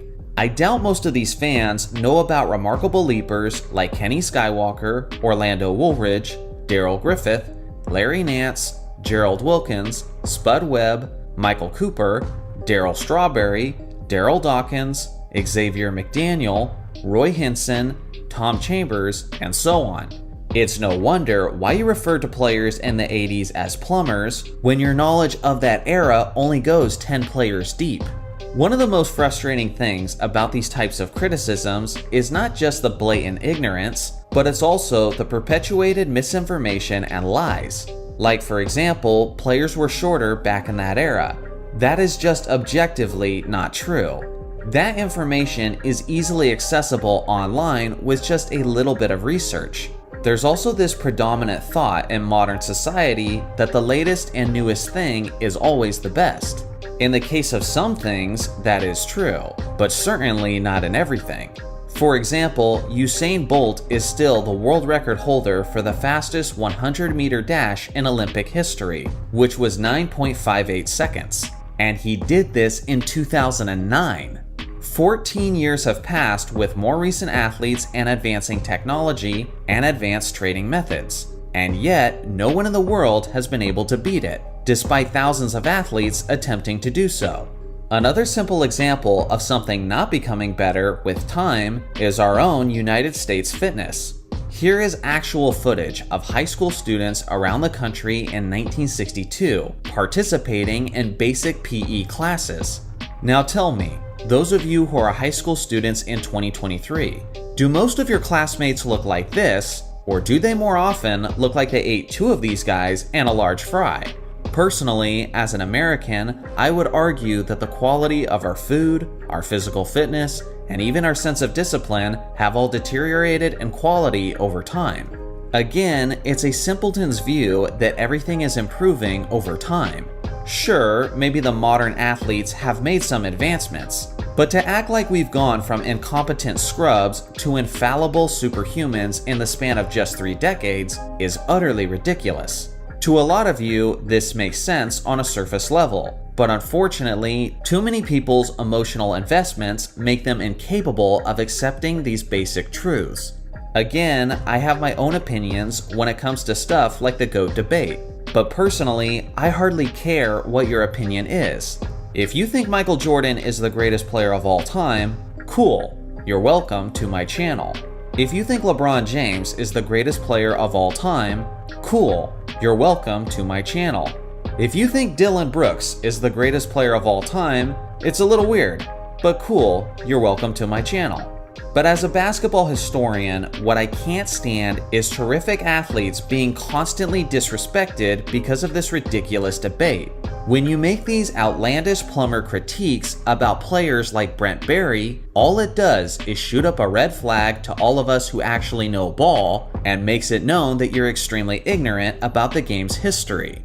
Now, before anyone suggests it, in no way is this video meant to slander players from this modern era, who I have a tremendous amount of respect for. For goodness sake, just check yesterday's video on this channel if you need evidence of that. Instead, my aim is to give a greater understanding and appreciation for all the amazing players throughout this game's rich history. Try it, it's freeing.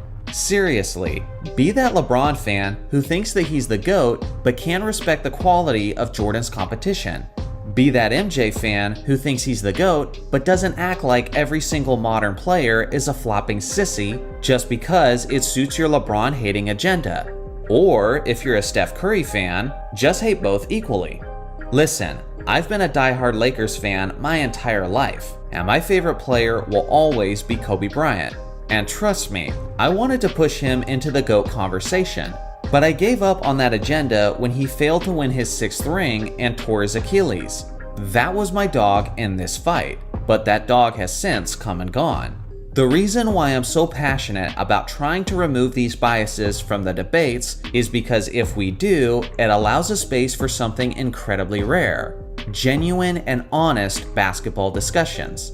It's in those rare instances where I've had my most enjoyable basketball conversations, where we're able to share our unique perspectives and insights without the whole thing feeling like a massive pissing contest. I don't know how many of you guys are with me on that, but if you are, just let me know in the comments below. So just recently, 2 NBA legends, one active and one inactive, had a war of words during a game, as Gary Payton and Kevin Durant gave one another a piece of their mind. If you up here, I'm at the ceiling. Hey, look here. I'm on the roof. Dude, he's gonna come out here in a minute, man. 20 years straight. By the time you was my age, you was the 8th man on the bench. Same way. I'm gonna do the same way. This whole interaction and response inspired the topic of today's video, which I've been wanting to talk about for quite a while. But before I get into the meat and potatoes of this video, I want you to hear Kevin Durant's thoughts on the interaction. Yeah, it's always good when I run into an older player, especially in the 90s, who played in the 90s, because they feel like that's the golden years of the NBA. And so I try to let them know, especially GP, I try to let them know what it would have been like if you'd been on the court with me, you know, so because they tend to talk down on the mentality of our era players. So every time GP, a great sport about it, one of my favorite players, somebody I look up to, got major respect for. And I think this started in the summer at Team USA. We were all in the same room, Team USA, and the first thing I said to him is that he couldn't guard me, too small.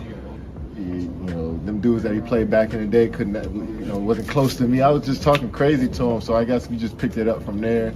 And I love that I can have that rapport with the older generation of players and let them know that I'm like little bro to them, you know. I always looked up to them my whole life, so yeah, I'm gonna talk a little to him, you know. So that was fun.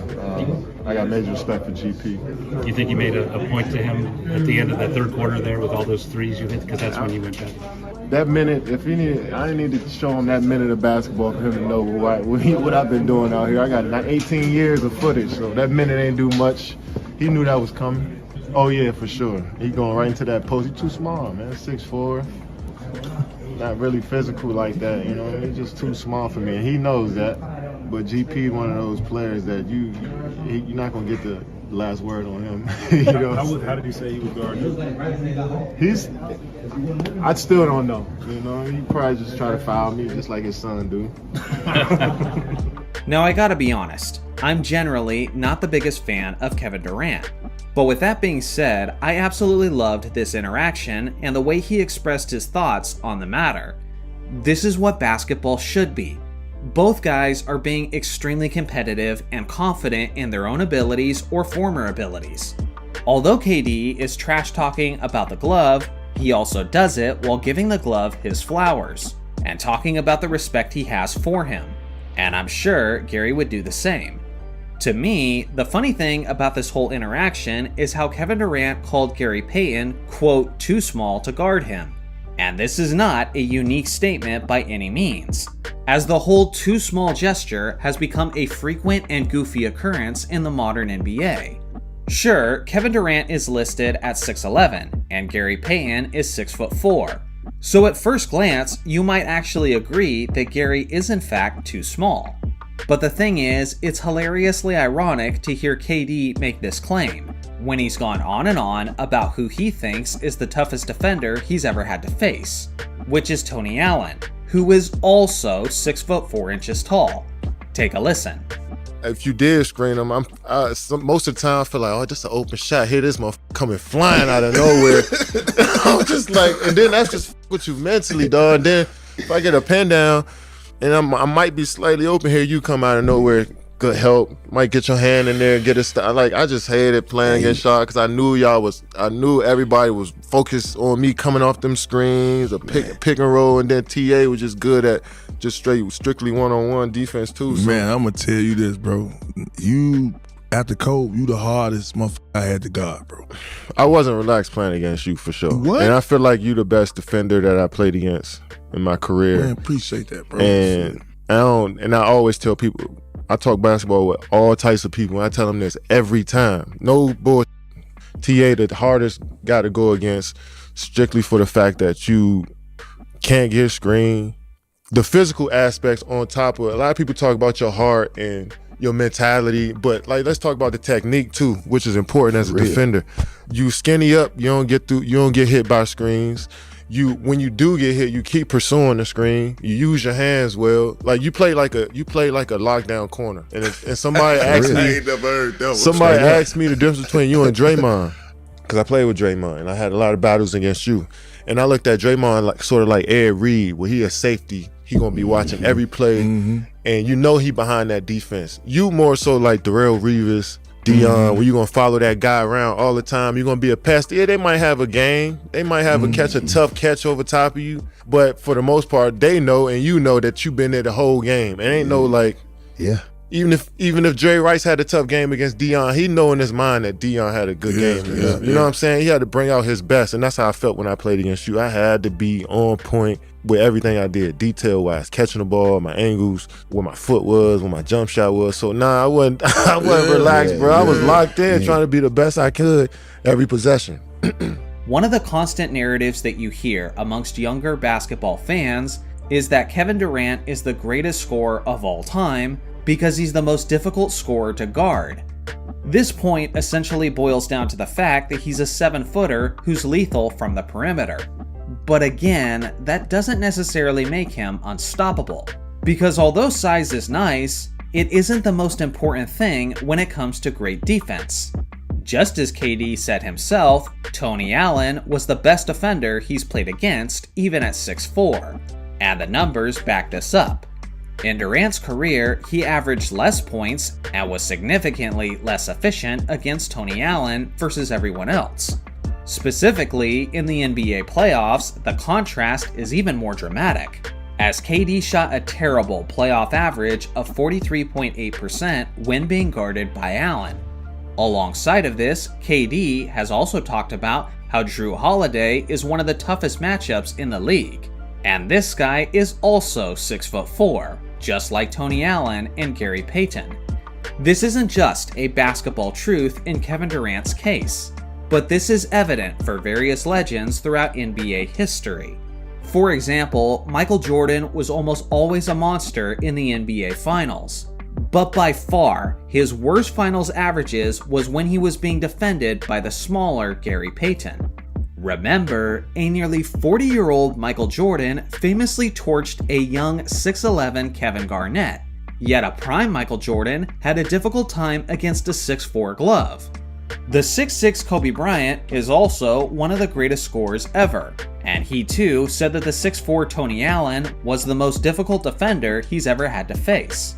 Kobe went up against elite defenders in his career, like the 6'9 Andrei Kirilenko, the 6'8 Shane Battier, and the 6'7 Kawhi Leonard. Yet the Mamba definitively stated that it was the shorter Allen who was the toughest matchup. Shaquille O'Neal utterly dominated a 7'2" Dikembe Mutombo in the NBA Finals, who had just won the Defensive Player of the Year award. Yet Shaq famously struggled when being matched up with the 6'7 Dennis Rodman. Ultimately, the proof is in the pudding.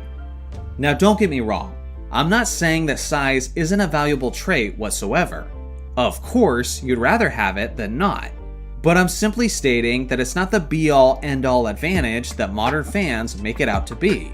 We don't know that Kevin Durant would torch Gary Payton just because he's bigger. We don't know that LeBron James would beat Michael Jordan one-on-one because he's 3 inches taller. And yet, these are the overly simplistic narratives we hear over and over again whenever we engage in these debates. As is always the case in the game of basketball, the matchups and victories are not decided by who's too big and who's too small, but rather who's too good. I've talked about this multiple times on the channel before, but what I think is the most annoying thing about modern basketball discourse is how people talk about the supporting casts of their favorite player. Nowadays, people are so tribalistic and so fanatical about their favorite player that it doesn't just stop at bragging about their favorite player, but they feel like they also have to degrade their favorite player's supporting cast in order to make their guy stand out to an even greater extent. Jordan fans do it, Kobe fans do it, and LeBron fans do it as well. Without question, one of the biggest victims of this, and possibly the biggest victim of them all, is the former NBA All-Star Kevin Love. Nowadays, if you suggest that the 2014 to 2015 Cleveland Cavaliers were an NBA super team, you'll quickly be ridiculed by a plethora of LeBron fans. But let me tell you, back then, I was there. And when Kyrie Irving, LeBron James, and Kevin Love all ended up on the same team, that felt like it was an emergence of yet another LeBron-led super team. In hindsight, people are acting like Kevin Love was simply a role player and wasn't a legitimate star at the time he joined LeBron. And sure, I'm not going to deny the fact that he wasn't as good in Cleveland as he was in Minnesota. But there was reasons for that. Just like Chris Bosh before him, Kevin Love was joining a LeBron James-led team, and he was going from the number 1 scoring option to a 3rd scoring option. And in a LeBron James-led offense, where he likes to orchestrate things as a ball-dominant floor general, guys like Chris Bosh and Kevin Love are often relegated to roles where they have to sit on the perimeter, which wasn't their style before joining LeBron James. So many of LeBron's fans tend to be really young basketball fans, which makes sense considering the fact that he's still an active player in the NBA. But because of that, I think a lot of the people who are rooting for LeBron are not usually familiar with Kevin Love in his prime. Without mincing words, Love was an absolute beast in Minnesota. He really took off at the age of 22 in the 2010 to 2011 season, as he won the NBA's Most Improved Player award. And that year, he averaged over 20 points per game and put up a ridiculous league-leading average of 15.2 rebounds per game. Consider the fact that since the turn of the millennium, no player other than Andre Drummond and Ben Wallace have ever averaged more rebounds per game in a single season than Kevin Love. That's how good of a rebounder he was. He was also 47% from the field and a stellar 41.7% from three-point range. At such a young age, he was already in the conversation of the best power forward in the NBA.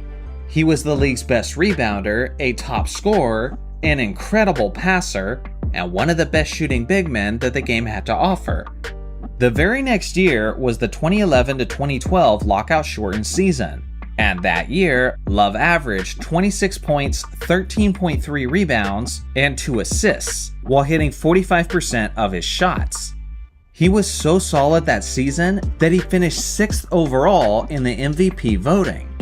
He missed a significant amount of time the following season due to an injury, but the year after was the 2013 to 2014 season. At the age of 25, he averaged 26 points, 12.5 rebounds, and 4.4 assists, while making nearly 46% of his shots and 38% of his threes. Love was not only a great player, but he was legitimately viewed as one of the best players in the entire league, and at one point was even an MVP candidate for an organization that usually doesn't win very much. And then what some people try to do is they'll then try to discredit Kevin Love in Minnesota by making the point that he never even made the NBA playoffs before joining forces with LeBron James. But my point is the same thing can be said about Kyrie Irving, and we don't use that narrative against him. If you want to look at how good Kevin Love was in Minnesota, then consider his impact on the team before and after he was on the roster. In Love's final season with the Minnesota Timberwolves, where he put up about 26 points and 13 rebounds, they had a 40-42 record. And after he departed for Cleveland, Minnesota plummeted to a disgusting 16-66 record. LeBron James fans always like to bring up the fact of how good LeBron-led teams were when he was on the roster and how much they plummeted after he departed. But for some reason, that same logic doesn't apply to Kevin Love. It's almost as if it doesn't fit the agenda.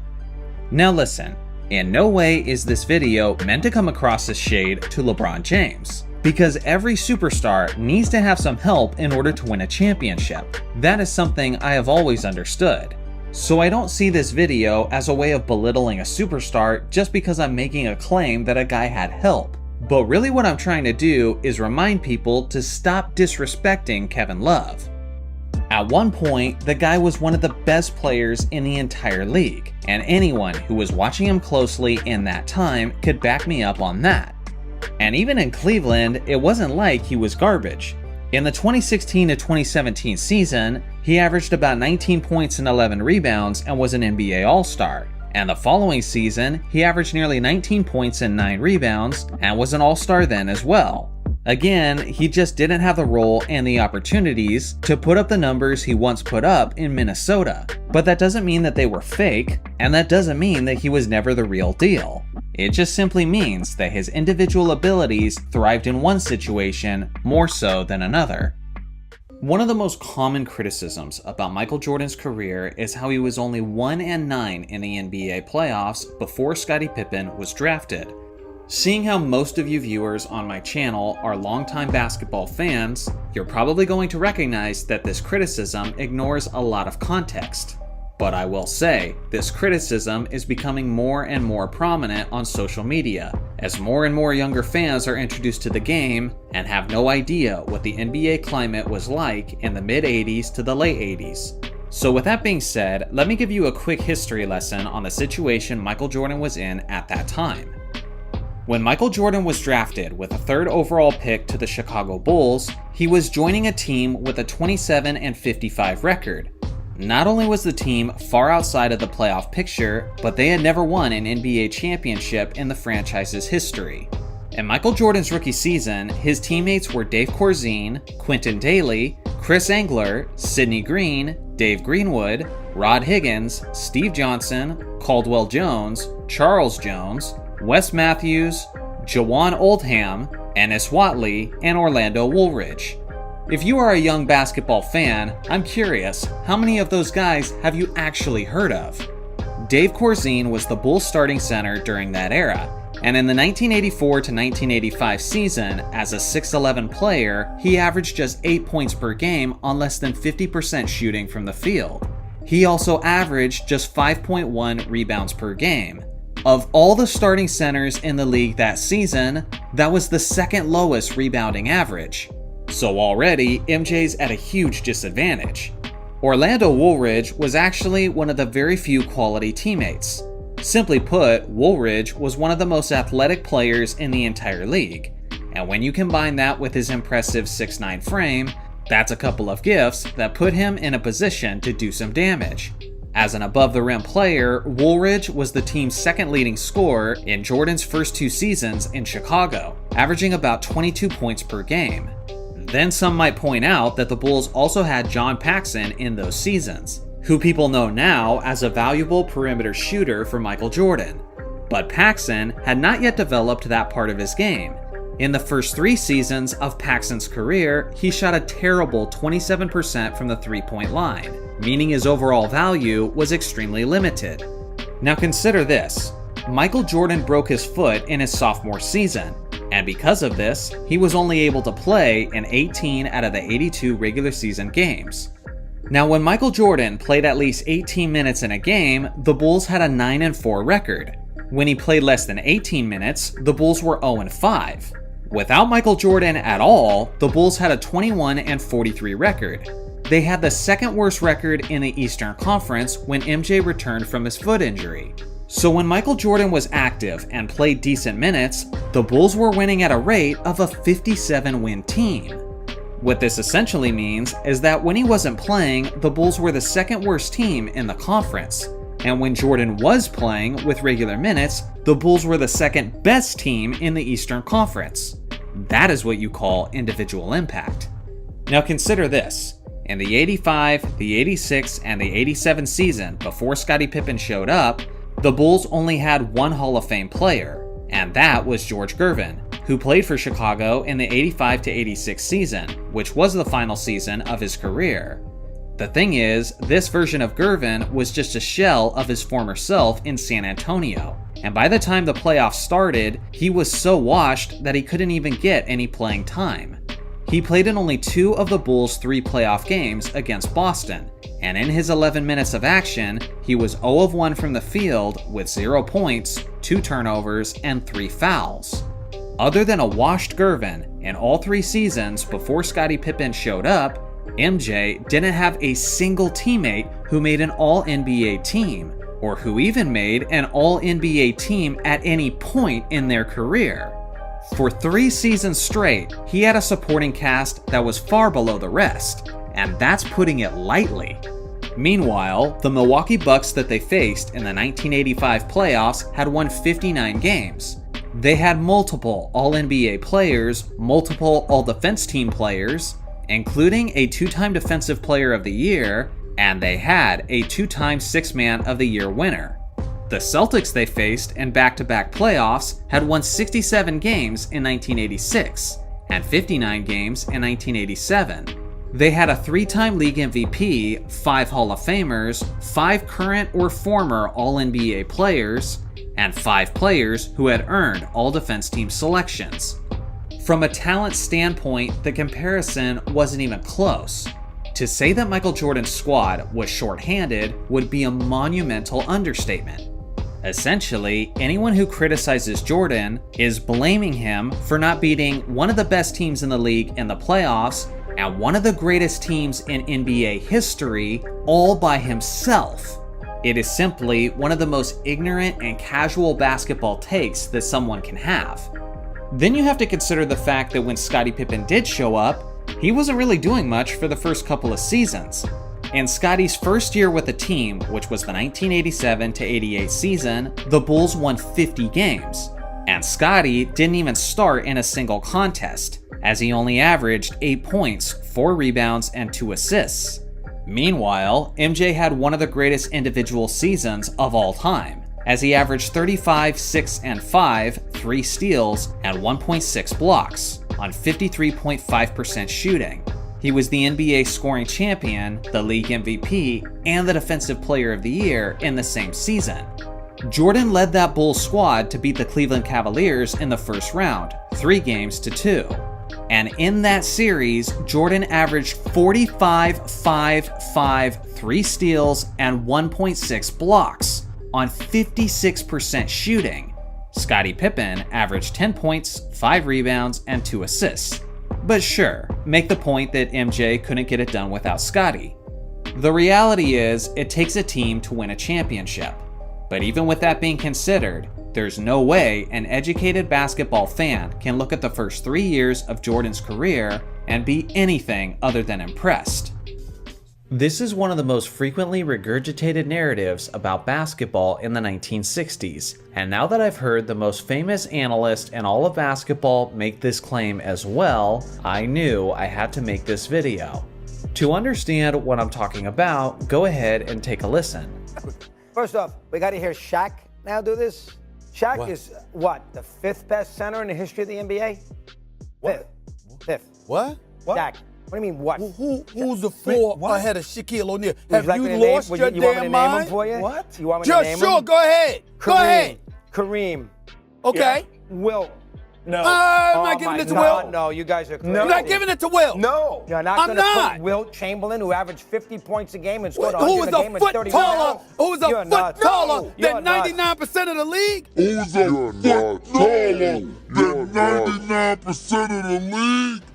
What? Bro, what are you talking about, man? Yeah, Now this clip went viral for a variety of reasons. And just so you know, I will be tackling Mad Dog's take on Shaquille O'Neal. But this video isn't about him. This is about Wilt Chamberlain. Stephen A. Smith responded to Mad Dog's Wilt Chamberlain ranking with my biggest pet peeve in all of basketball, as he stated that Wilt was, quote, a foot taller than 99% of the league. Let me be clear, this is objectively false, and the data can easily be found online. So honestly, it's kind of crazy for someone as old as Stephen A., who claims to love basketball as much as he does, to say something so blatantly ignorant about Wilt Chamberlain. In the 1961-62 NBA season, Wilt Chamberlain famously averaged 50 points and 26 rebounds per game. That feat sounds so insane and outlandish compared to anything else we've ever known, so people have tried to make sense of it for years, so they can at least comprehend it. But unfortunately, that's often resulted in people telling lies, and those lies get perpetuated, and eventually it's become the popular belief. The average height of the NBA player in 1962 was 6 foot 5 inches tall, and last year in the modern NBA, the average height was 6 foot 6 inches tall. The difference was literally just 1 inch. In '62, Wilt played against Walter Dukes of the Detroit Pistons at the center position, who was 7 feet tall and was a 2-time NBA All-Star, and they played against each other 10 times that regular season.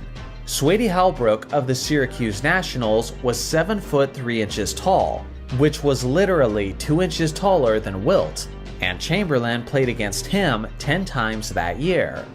Bill Russell was 6 foot 10 inches tall and was arguably the greatest defensive player in NBA history, and Wilt also played against him 10 times that year. Walt Bellamy of the Chicago Packers was 6 foot 11 inches tall, and that year he averaged 32 points and 19 rebounds. And again, Wilt had to play against him 10 times that regular season.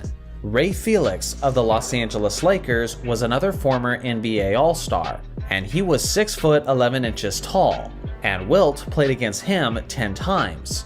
The New York Knicks had a twin tower tandem of Darrell Imhoff and Phil Jordan, who were each 6 foot 10 inches tall, and Wilt Chamberlain had to play against them 12 times that season.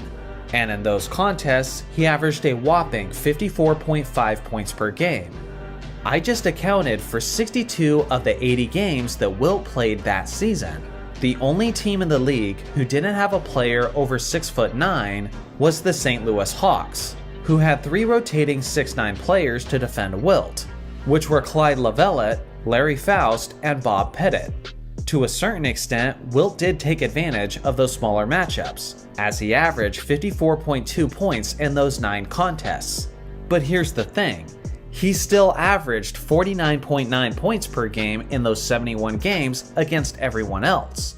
It's also funny to me how people act like this is such an unheard of thing in the modern NBA. For goodness sake, Bam Adebayo starts at center for the Miami Heat, and he's just 6'9". Kevon Looney starts as center for the Golden State Warriors, and he's 6'9" as well. In the case of Bam, he's one of the best defensive players in the entire league at the position, as he's earned 4 All-Defense Team selections, regardless of the fact that he's one of the much shorter centers. According to Basketball Reference, there are 17 active players in the NBA today who are 6'9" or shorter, and who play primarily at the center position. As you can see, size isn't everything when it comes to quality basketball. So to then obsessively focus on it as a way to criticize Wilt Chamberlain is simply a casual way of thinking. If you asked Wilt, I'm sure that he would rather play against 7-footers like Walter Dukes and Halbrook rather than play against the much shorter Bill Russell. Now, before some of you get triggered in the comments, you need to understand the purpose of this video. If you want to talk about how offense and rebounding were inflated in Wilt's era, then we can have that conversation and I'm willing to listen. If you want to talk about the general difference in athleticism between the modern players and the players of the 60s, then I'm willing to have that conversation. If you want to talk about how the game is more global now, which enriches the talent pool of the NBA, then I'm willing to have that talk. But what I'm not willing to accept is people claiming that Wilt took advantage of defenders a foot shorter than him, because that is simply a lie, and it reveals that the person making the argument is either doing it in bad faith or they're just extremely ignorant about basketball history.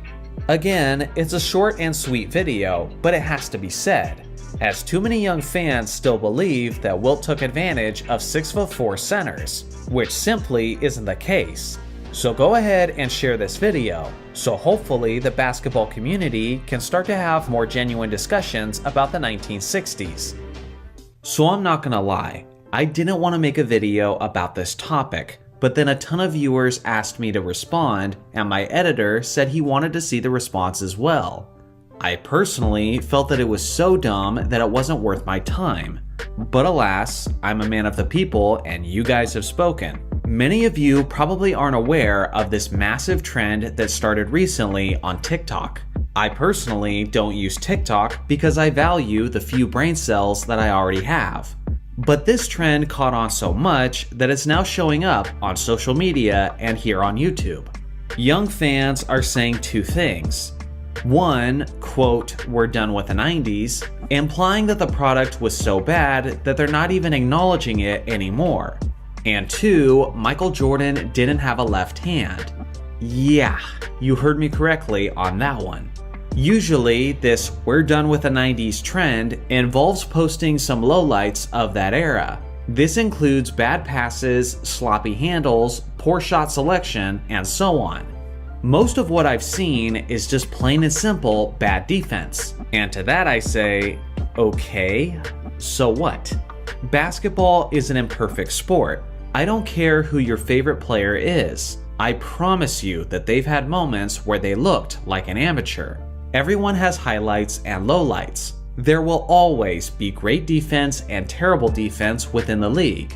How it's presented can influence people, but ultimately, a simple highlight or lowlight reel doesn't tell you the whole story. Even a bench-warming role player like Brian Scalabrine has highlight compilations on YouTube. And if you are not a basketball fan and you watch those highlight compilations without proper context, you would think he belongs in the GOAT conversation. Listen, if you're done with the 90s simply because of the lackluster basketball you saw in some agenda-driven lowlights, then let me present to you the evolved defense and athleticism of the modern game. Please enjoy.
So, I guess we're done with the modern game too. A lot of people are, and they tell me all the time in the comments. Listen, the point of this video isn't to slander the modern league out of revenge, but rather it's to make the point that every era has its highs and lows. Although I fully recognize that 90s players don't generally shoot the basketball as well from the perimeter, I also recognize that modern players are not as good in the post as they were in the 90s. Every era has its points of emphasis, and naturally, as a result, it also has its own strengths and weaknesses. Plain and simple, this whole trend is just a case of confirmation bias. Every player and era has its not so glamorous moments, but certain fans choose to hyper-focus on those moments, because in their minds, the best way to validate their favorite players is to invalidate the competition. LeBron beats out Jordan if MJ played in a weak era. KD is better than Bird if Larry was a plumber who played against plumbers. And Steph Curry is a GOAT candidate if you eliminate everyone who played before the year 2000. So yeah, if you're done with the 90s based on some lowlights, well then you might as well be done with the game of basketball. Now as far as Jordan not having a left hand, Jordan had one of the greatest layup packages ever, right-handed or left-handed. For me, he's right there with Kyrie Irving for the best layup package of all time. Don't just take my word for it though, let's check the tape. Here's MJ finishing with his left over Akeem Olajuwon of all people. Here's MJ with a series of left-handed reverse layups. Here's Jordan driving left, dribbling left, finishing left. More driving left, dribbling left, finishing left. And again, and again, and again, and again, and again, and about 1,000 more times after that. Hell, one of Michael Jordan's most iconic plays was him finishing with his left hand. By the way, this was Game 2 of the 1991 NBA Finals, and this was his 13th straight field goal without a miss, and 3 of those 13 shots were with his left. There's literally entire compilation videos online of MJ going to work with his left. So what's the next stupid thing TikTok is going to say? That MJ couldn't jump? Y'all have a nice day.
Bird shoot left-handed for an entire game against Portland? Scoring 47 points. You're especially using your left hand.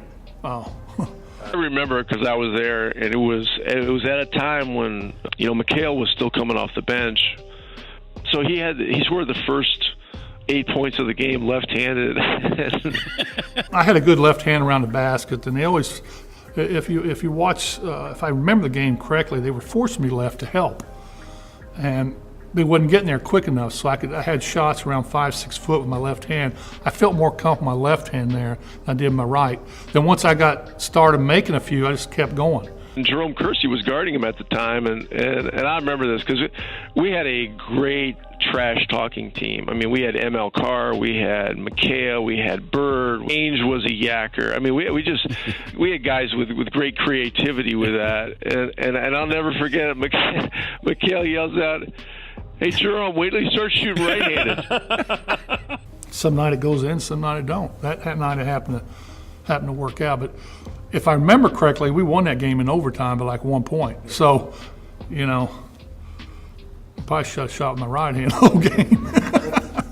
Now, anyone who considers themselves a Larry Bird fan is well acquainted with this story.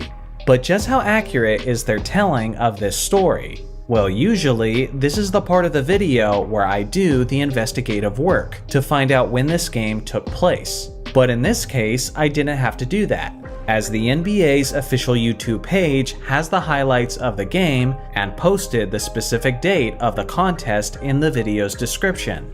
The game occurred on February 14th, 1986, which just happened to be Valentine's Day, and it was a regular season matchup between the 39-9 Celtics and the 29-26 Portland Trailblazers. Bird and the Celtics were on the second night of a back-to-back after beating the Supersonics in Seattle the previous evening. Even with their tired legs, the Celtics had plenty of reasons to be confident. For one, they had the best record in the entire league, and in the Eastern Conference, they were a whopping 9 games ahead of second place in the loss column.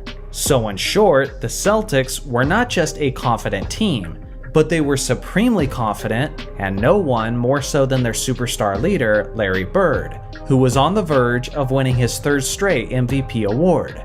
Considering the fact that it was mid-February and the team was coasting to the first seed, it would make sense that Bird and the Celtics would be looking for ways to challenge themselves. So according to Bird's teammate at the time, Bill Walton, Larry told the team well before tip-off that he was going to play the entire contest with just his left hand, or at least the first 3 quarters.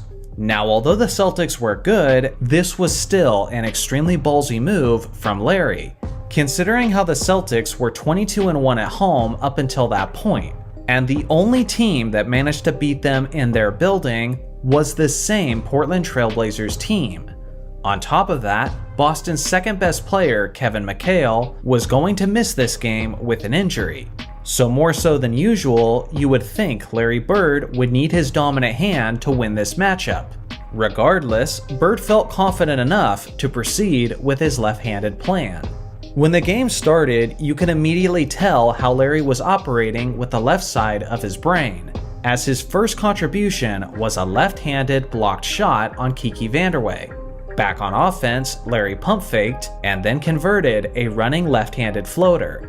Soon after that, he spun around Jerome Kersey for his second left-handed field goal, but that one was thanks mostly to the atrocious defensive effort from Kersey. His next basket was a breakaway bucket that he flushed down with his right hand. So at this point, it's pretty clear that the entire game wasn't with his left hand. His next few baskets were mostly jumpers converted with his right hand. Then he went back to alternating between his right and his left hand, depending on where he was at on the court. Now, despite Bird continuing to go to work, the game was remaining close throughout, thanks to the strong offensive performances from Portland's Vanderway and Jerome Kersey. At halftime, the game was tied at 55 points. At this point, you would think that the score being this close would make Bird switch back to exclusively using his right hand, but that wasn't the case. Sure, he continued to shoot jumpers with his dominant hand, but in the post, Larry was using his craftiness and intelligence to position himself to score with his left, which he did time and time again. To start the fourth quarter, Larry did an up and under move to hit this mid-range shot with his left. And now, the Portland crowd seemed frustrated as they booed the Celtics star for the fact that he was toying with the Blazers. Now the left-handed onslaught was in full effect, as he hit this running hook over Clyde Drexler, followed by this ridiculous and one shot on Drexler as well. It wasn't until this point in the game, where Larry had scored his 39th point, that he was finally ready to abandon his left-handed approach, presumably for the sake of guaranteeing the victory. With about 15 seconds remaining in regulation, Boston finds themselves trailing by just 2 points. Bird gets the ball from DJ and hits this clutch jumper to tie the game at 109, which ultimately sent the game to overtime. Later in OT, it's down to the final possession once again, but this time, Portland is leading by just 1 point, 119 to 118, and Bird is the man inbounding the ball with just 17 seconds left on the clock. At this point in the game, Bird was sitting on a 45-point triple-double, where he had just done most of his damage with his left hand. So obviously, Portland was going to do everything in their power to deny him the ball. So now, Larry Legend inbounds the ball to Robert Parrish.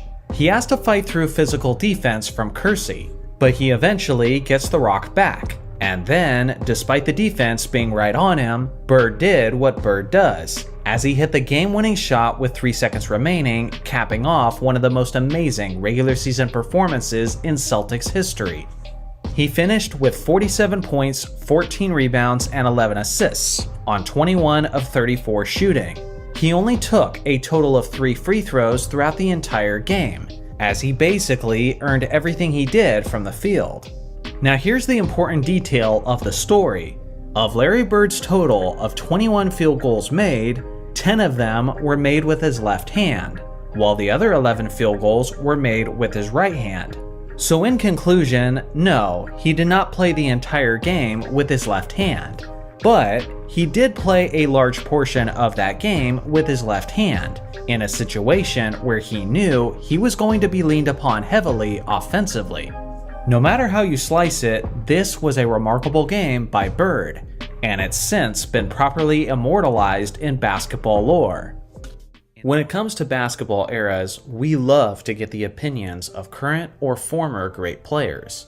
All it takes is one NBA legend to say something that goes against the predominant consensus among the basketball community, and now suddenly, his take has gone viral, as it simultaneously sparks many debates within basketball circles. Sometimes, the player didn't even have to be great, he just had to be a player, and for some reason, many people treat what that player said as gospel, even though there's many other players who claim the exact opposite. To a certain extent, I get it. Why would you want to ask anyone a question other than the person who's seemingly the most qualified individual? If I'm having problems with my toilet, I don't ask the opinion of an accountant, I ask the opinion of a plumber. Similarly, if I have a question about car problems, I don't ask the opinion of a psychologist, I ask the opinion of a mechanic. So naturally, people apply this same logic to sports. If you have a basketball question, you don't ask the fan with a regular job, you ask the basketball player. With this being the case, inevitably, whenever I have an opinion that goes against the opinion of a pro basketball player, some guy in the comments always has to come in with a triggered comment. Do you really think we should trust your opinion over an NBA legend? Yes. It's not that I think that I'm the ultimate authority on basketball takes. Absolutely not. But I think a lot of you viewers would have better and more trustworthy takes than many of these NBA legends. Why? Because there's no group who are more biased with their basketball takes than NBA legends talking about other NBA legends. This has been proven to be the case over and over again. Honestly, it makes sense that it would be this way. Just think about it. Me and you may love the game of basketball, but it doesn't necessarily define everything about us. We still go to an unrelated workspace, or school, or different hobbies. For the general basketball fan, in many ways, there's more to life than simply basketball. But this isn't really the case for the pro player. Basketball is their career. It's what pays for their home, it's how they feed their family, it's who they're associated with, it dictated who their friends were and who their enemies were, it defines their reputation, their legacy, and how they'll be remembered. When you consider all of these aspects, then it's no wonder why the player is more biased and more emotionally involved in the discussion than just about anyone else. Time to bring up some examples. Recently, NBA legend Dennis Rodman said that Larry Bird wouldn't be able to play in the modern NBA, and that he would instead be playing in Europe. Many people reacted strongly to this. Larry Bird fans went on a tirade, and younger fans tried to use this as evidence that the game is significantly better today. Now, as for my reaction, I wasn't surprised in the slightest, and I kinda just shrugged my shoulders. Remember, this is the same Dennis Rodman who said Larry Bird wasn't as good as advertised, and back in the 80s, he said that because Larry Bird was white, he was getting more praise than he would typically get.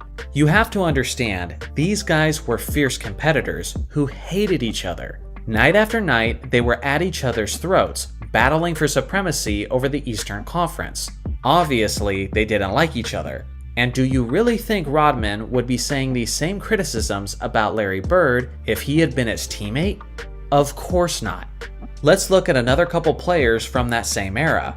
In The Last Dance documentary, Michael Jordan boldly and unapologetically stated that he hates Isaiah Thomas and the Detroit Pistons, and that hatred burns to this very day.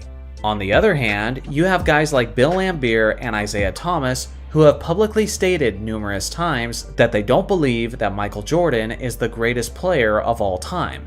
And then people act surprised and want to put stock in that. But why are we surprised? Their hatred for Michael is just like their hatred for them. Of course they're going to say this. These players have legendary levels of pettiness that is still strong 3 decades after they last competed against each other. Another player who played on those Pistons was Dennis Rodman, but this is what he had to say about Jordan's GOAT status. Michael is the greatest player ever. If Michael played in this era, he'll average 50. He'll average 50 points. I don't know why you guys discuss the GOAT. Why you discuss the GOAT? I agree. So let me get this straight. Bill Laimbeer, Isaiah Thomas, and Dennis Rodman were all teammates on the bad boy Detroit Pistons. But only one of them happens to believe that Jordan is the GOAT, and it just happens to be the one guy who ended up being his teammate. Clearly, none of these players are impartial here. The list of examples goes on and on. Wilt Chamberlain once said that Shaq would have struggled in his era, and that Michael Jordan would have been coming off the bench. Obviously, this is an attempt to belittle them and exalt himself. Scottie Pippen often doesn't back Jordan's GOAT status like Dennis Rodman does. But unlike Pippen, Jordan and Rodman still have a tremendous brotherly love for one another. So again, why are we surprised? Why do we act like these claims are worth putting stock in? I know he's not a basketball player, but how about Skip Bayless? Anytime he opens his mouth about LeBron, it has to be taken with a major grain of salt. This man built his entire career, popularity, and income off of dissing LeBron. You think he's suddenly gonna stop? You, the viewer, have to come to these conclusions yourself, because you certainly can't trust these guys to do it objectively for you. Now, of course, just like some fans, some athletes can put their biases aside and give a truly honest take. But let's be real here. Those rare cases are few and far between. Just like with anything, these influences always need to be considered before you absorb something as gospel. I don't care if you're a scholar, a teacher, a doctor, a scientist, a pastor, a YouTuber, an athlete, or a basketball player. Not every person, but every kind of person is capable of being disingenuous. You always have to ask yourself, who pays them? What do they believe? Where do their allegiances lie? And what do they have to gain based on what they're telling us? When it comes to this video, I don't care if you're a LeBron guy, a Jordan guy, a Kobe guy, or even a nasty Celtics fan. Personally, I'm just trying to make money by posting videos on YouTube, and I'm just telling you to think critically when basketball players tell you how to observe the game. because my belief is that if we can't have an honest conversation about the game of basketball, then it's not a conversation worth having. So what do you guys think? What's an NBA opinion that just screamed biased when you heard it? Feel free to use me as an example as well. It's not like I'm exempt. In the history of the NBA, there have been thousands of triple-doubles, and there will continue to be many more. In NBA history, only 4 players have ever achieved the illustrious quadruple-double, and the most recent one was nearly 3 decades ago. Accomplishing that feat is historic and remarkable enough in itself, but then there's the quintuple-double, a feat so absurdly difficult to achieve that it seems utterly impossible outside the realm of video games. In the history of the NBA, no one has ever officially recorded a quintuple-double. Emphasis on officially, because on March 18, 1968, in a 30-point victory over the Los Angeles Lakers, Wilt Chamberlain led his Philadelphia 76ers with apparently 53 points, 32 rebounds, 14 assists, 11 steals, and 24 blocks on 82.8% shooting. Needless to say, that's insane. Before you guys discredit his competition, Wilt played this game up against the Lakers starting center Mel Counts, a pretty good player, a 7-footer, and a 2-time champion. Now the stats that are highlighted green are indisputable. These are officially recorded statistics from this game. Anyone can look up the details online. Now the key here is the blocks and steals. Did those actually happen? Unfortunately, like almost all of Wilt Chamberlain's greatest performances, there is no available footage of this game, so there's no way to visibly verify whether or not these actually took place. But that takes us to the next part of the story, which very few people talk about concerning this game, and it's actually about someone other than Wilt Chamberlain. His name is Harvey Pollack. Harvey was an inspirational pioneer for NBA statisticians. He worked in the NBA for an incredible 69 seasons, which spanned from the very birth of the league until his death in 2015. Throughout his career, he had many jobs and purposes, including being the PR director for the Warriors, the writer for the Philadelphia Inquirer, the Associated Press, United Press International, and of course, he was a statistician. At one point, he had all of these jobs simultaneously. Harvey was an eyewitness to more basketball games than I will ever see, and among those were some of the most significant games in NBA history, including Wilt Chamberlain's 100-point game in 1962, which Harvey was responsible for accumulating the stats of, and he was the one who took the photo of Wilt's iconic moment. So that's cool and all, but what does Harvey have to do with Wilt Chamberlain's rumored quintuple-double?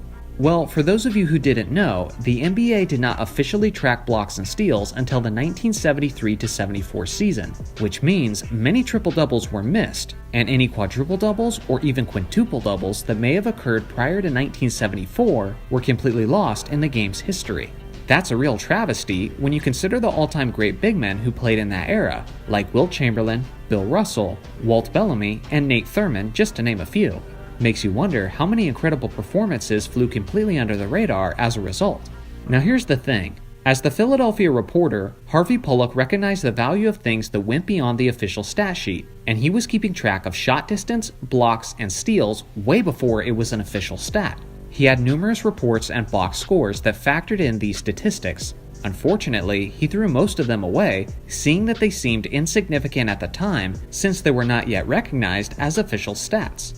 Fortunately, some have been preserved, and among those 112 games, Wilt averaged about 8.8 blocks per game.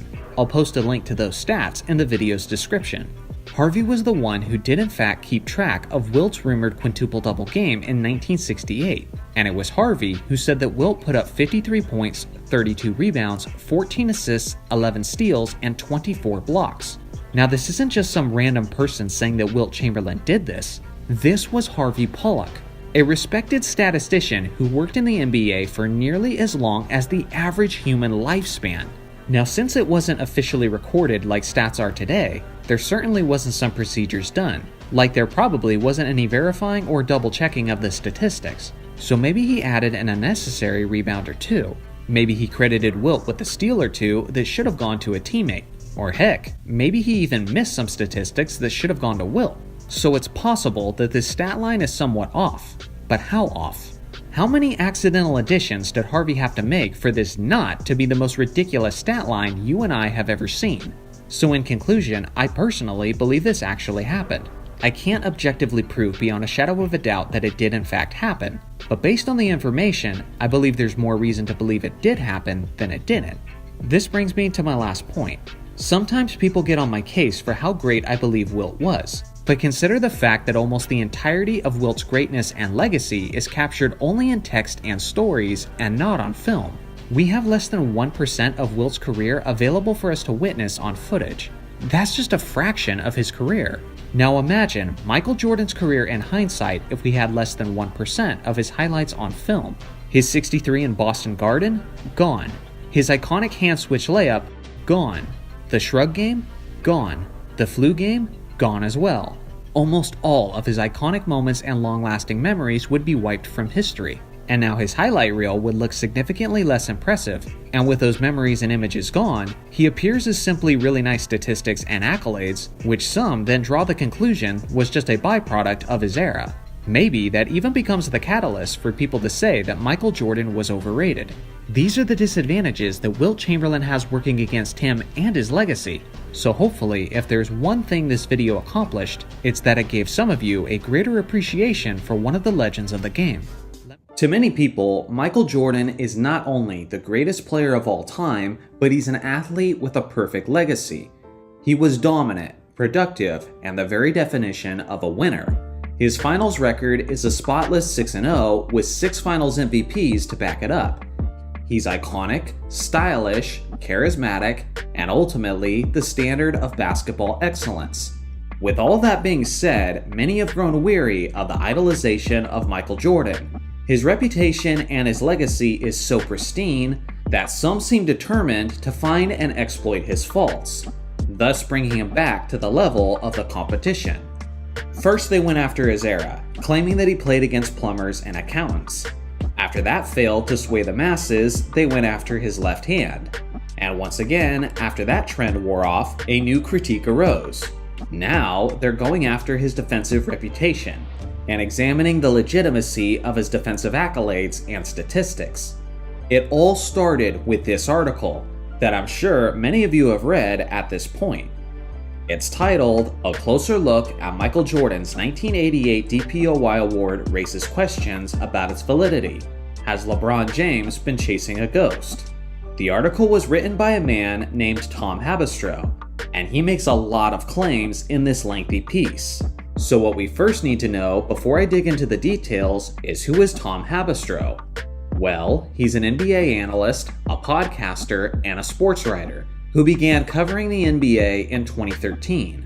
Primarily, he's an analytics nerd and a guy who holds the value of statistics above all else. To a certain degree, I respect him for his analytical insight, because he was a guy who was truly ahead of the curve. Before Steph Curry truly broke out as an MVP level player, Tom Habistro was preaching the message that the NBA needed to be shooting more three-point shots. After some time, the league finally evolved into what Habistro had envisioned. He's a guy who's so committed to statistics that he'll even go against conventional basketball wisdom if it contradicts his numbers. For example, Habistro famously argued with Tracy McGrady on ESPN about how Kobe Bryant was not one of the most clutch players in the league. He's also written entire articles talking about how unintelligent heat check shots are, and that no one should be taking them. As you can see, he's pretty prone to making hot takes if his numbers warrant it. Now, getting back to the article at hand, Habistro claims that Michael Jordan's defensive numbers were not only inflated, but they were completely fabricated due to an agenda to get Jordan the Defensive Player of the Year award in 1988. You see, as Habistro correctly points out, Michael Jordan did not make the NBA's All-Defense team the previous season, and it was actually Michael Cooper who won the Defensive Player of the Year award in 1987. Both of these outcomes infuriated Michael Jordan, to the point that he wanted to make a statement with his defensive abilities in the 87 to 88 season. Allegedly, Jordan wasn't doing it alone, as the Bulls' official statistician was apparently boosting MJ's numbers by giving him extra blocks and steals on a regular basis. Now, for longtime basketball historians, the suggestion of this isn't necessarily anything new. For a long time, there have been narratives about NBA stars of the 80s and 90s getting home court treatment where their numbers are artificially inflated by biased statisticians. This has been a claim against the all-time leader in assists, John Stockton, for many years at this point. Famously, Nick Van Exel once recorded 23 assists in a single game, while playing for the Lakers in Los Angeles. But after further examination, it appears the actual assist total should have been closer to 17. But apparently, this wasn't just any ordinary homebrewed stat keeping for Jordan, but the article claims that not only did MJ have significantly greater defensive numbers at home, but it was the greatest margin of any Defensive Player of the Year winner in NBA history. I gotta be honest, when I first read this home versus road production differential, I wasn't too moved. During the late 80s, Chicago was a very young team who fed immensely off of the energy of their home crowd. Like most of the league at that point, they were simply a much better team at home than on the road. So of course, their best players' stats are gonna look better when they're playing in front of their home crowd. Regardless, the numbers were suspicious enough to lead Tom to investigate just how legitimate Jordan's defensive numbers were at home. Habistro claimed that he reached out to someone who preserved a collection of rare and historic NBA games. Tom was able to get 6 of the Bulls' regular season home games from that season, and he claims that he watched them in their entirety while doing his own stat keeping, and he said that the revelations were dramatic.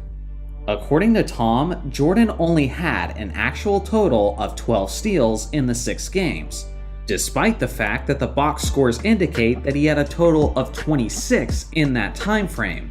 You heard that correctly. Apparently, MJ's steals were more than double what his actual total should have been.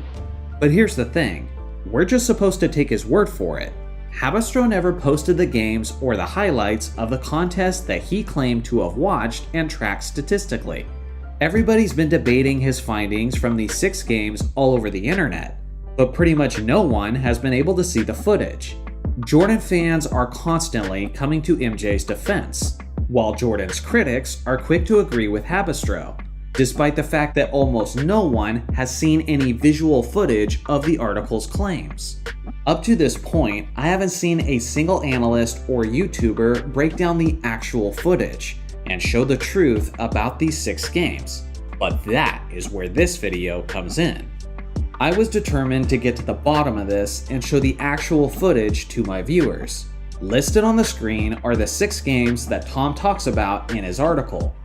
In order to find these games, I had to scour the internet. Unfortunately, none of these 6 games could be found in their entirety on YouTube. So I'm out of luck, right? Wrong. That's when I found this website. It's called USASportsOnDVD.com. Essentially, it's this massive database of NBA games. On this site, you're able to search for specific games in NBA history with their search engine. And when you find the games you want, you can offer a trade for those games. It's essentially a hub for basketball superfans who want to preserve history. A link can be found to this page in the video's description and in the pinned comment. I looked up the 6 games that Habistro talked about, and sure enough, they were there in their fullness. All I had to do was request them, and then they got sent to me, and I watched them closely in their entirety, and did the stat keeping on my own. And now I'm ready to tell you and show you the truth about these games. Now before I start analyzing these games and showing you the footage, we first have to establish what constitutes a block and what constitutes a steal. Because if there's anything I've learned over the last couple of weeks, it's that a lot of people don't understand the definitions of these stats. Understanding these definitions will be of the utmost importance if we're going to accurately assess Jordan's actual statistics. First, what is the definition of a block?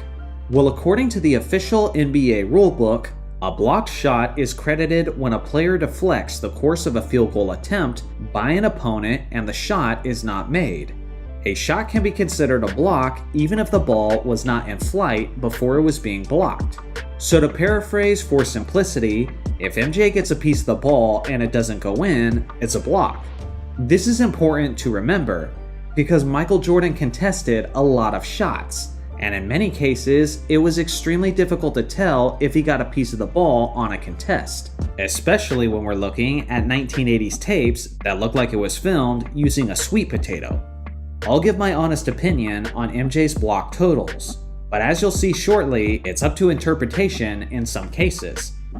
Now, what is the definition of a steal is a bit more cut and dry. According to the official NBA rulebook, a steal is credited to a player that legally takes the ball away from an opponent, intercepts a pass, or otherwise obtains possession on the ball following an opponent's turnover, providing the ball has remained in bounds and the clock has not stopped. If a player deflects a pass or dribble and controls his deflection either away from an opponent or towards a teammate, resulting in eventual possession for the defense, the player causing the deflection is credited with the steal. Again, that last detail is extremely important. If a ball is deflected, it's not necessarily the player who gathered it who gets the steal, but it's the one who initially deflected it. So now that we understand the definitions, let's get into it. The first of the 6 games was on November 20th, 1987 against the Atlanta Hawks. According to the official box score, MJ had 4 blocks and 4 steals. For both blocks and steals, I will be categorizing them as quote definitive and as quote possible, which is the category of the ones I don't count but can be debated. Here is Jordan's definitive blocks. This is the first. This is the second.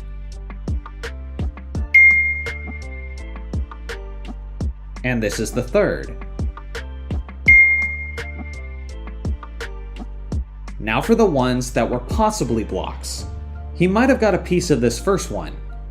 The second one occurred as the foul was committed, so that typically doesn't count.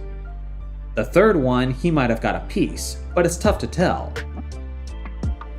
Now for Jordan's definitive steals. Pretty straightforward. And that's all the definitive steals I saw for Jordan in this game. He had a lot of deflections where the Hawks kept possession, and he forced a lot of bad passes and traveling violations, but those are not technically supposed to count as steals. Now here is Jordan's possible steal, and in my opinion, this shouldn't count, because he never established possession before losing it out of bounds. So now let's recap. The box score said that Jordan had 4 steals and 4 blocks. At most, he had 2 steals and 6 blocks. But by my sincerely honest count, he just had 1 steal and 3 blocks, which is well short of his box score total. Now let's move on to Game 2. This was on January 5th, 1988 against the Indiana Pacers. According to the box score, Jordan had a whopping 4 steals and 5 blocks. This was the first definitive block. And that was the only definitive block. This was his possible block. Now here's the definitive steal. And here's his possible steal. I didn't count this one for MJ because although he's the assigned defender, it doesn't look like he ever gets a piece of it before it ends up in Dave Corzine's hands. So to recap, based on the quote official stats, Jordan had 4 steals and 5 blocks, but based on my viewing, at most, he had 2 and 2, and by my actual count, he only had 1 of each. That is a jarring gap from the box score. We're only 2 games and a Tom Habistro's 6-game sample, and things are already looking pretty bad for MJ. Now let's look at the 3rd game, which was 2 days later against the Denver Nuggets. Allegedly, MJ had 6 steals and 4 blocks on this night. Here's the definitive blocks.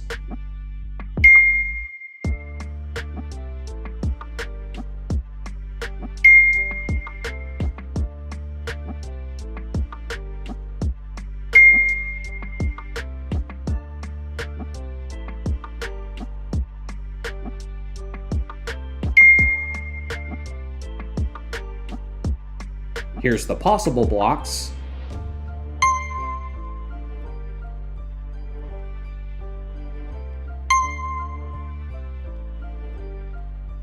Now the definitive steals.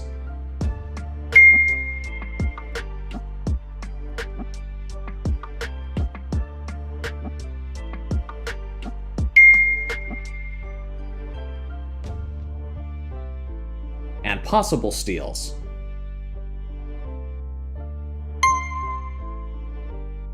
So to recap, 6 and 4 in the box score. I have 3 steals and 6 blocks at the most, and my actual count is 2 steals and 4 blocks. So the blocked shots are actually correct in this instance, but the steals appear to be grossly inflated. They're tripled to be precise. The fourth game was on January 16, 1988 against the Detroit Pistons. Fun fact, a giant brawl broke out in this random regular season game between the Pistons and the Bulls, because of course it did. The box score said that MJ had 4 steals and 4 blocks on this evening. Here are the definitive blocks.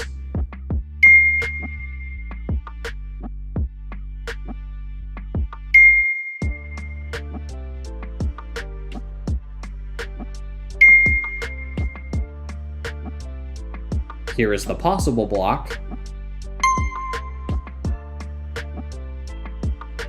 Here is the definitive steal.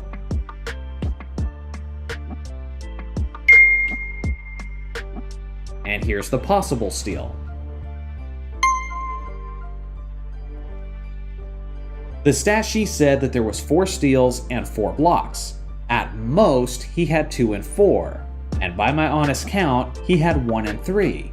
Even this steal by Rory Sparrow should have gone to the box score, but when we take a look, you'll see that Sparrow had no steals tallied, and this one should have been obvious.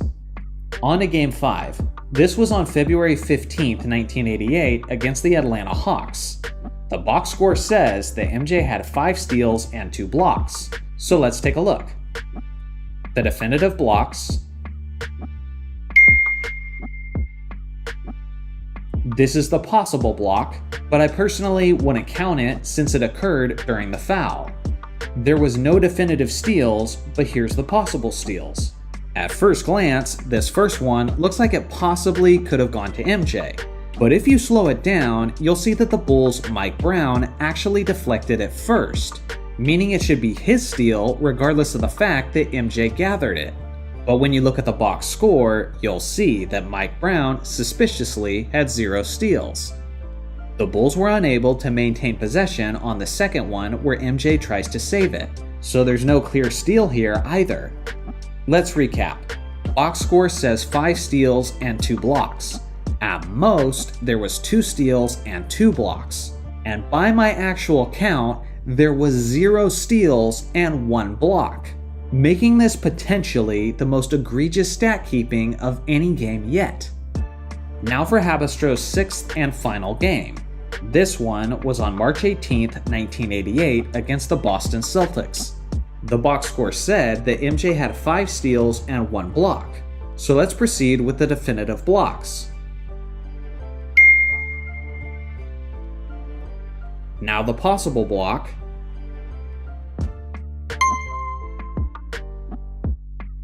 The definitive steals,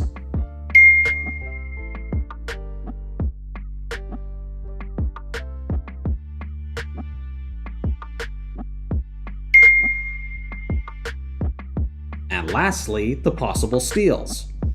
Notice how each of these possible steals were all deflected by Jordan's teammates, meaning they should get the stat.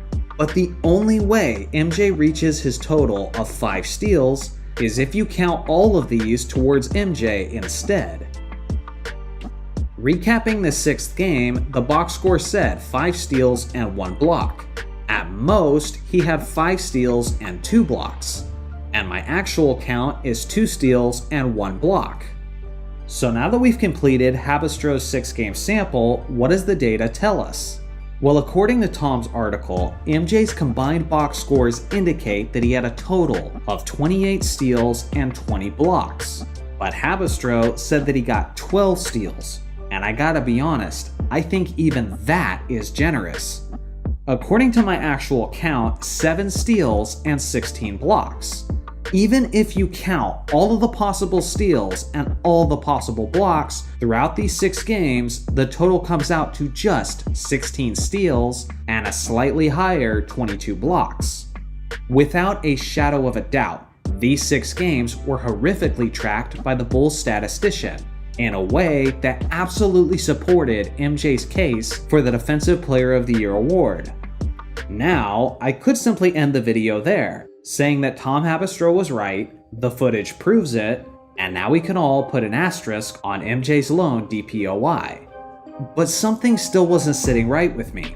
I thought to myself, why did Tom Haberstroh pick these 6 games specifically? Sure, they were all home games that were tracked by the team's statistician, but they had a whopping 41 home games that season, and he just happens to pick these 6 games that span over a 5-month stretch? Seems odd to me. Then I thought about the nature of this article, how he literally mentions LeBron James in the title, in the beginning of the article, and in his closing thoughts. Then I started doing the math. The article seems like it's oozing with bias to diminish Jordan and elevate LeBron James. I genuinely considered, was Clutch Sport funding this article? If Tom wanted to make an article to belittle Jordan and support James, then he would aim for the most egregious examples of bad stat keeping that he could possibly find. Which then made me think, did he cherry pick these games? Is it possible that Tom watched a lot more games than he said he did, and he only just grabbed a quote sample of the most egregious examples? Of course it's possible. So this realization meant one thing for me.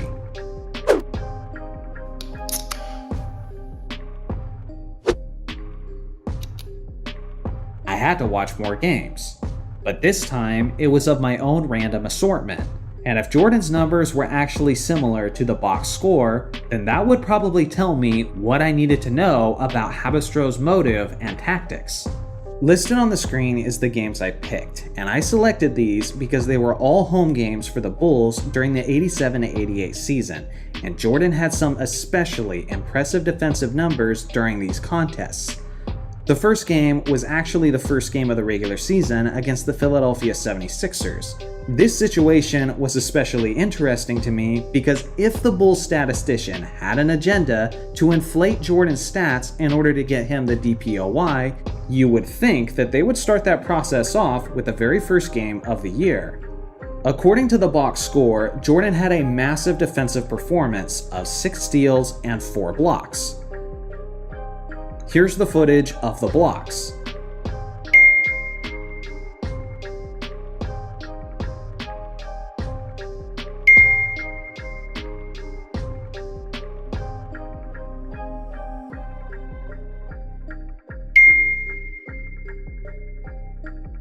Here's the footage of the possible blocks.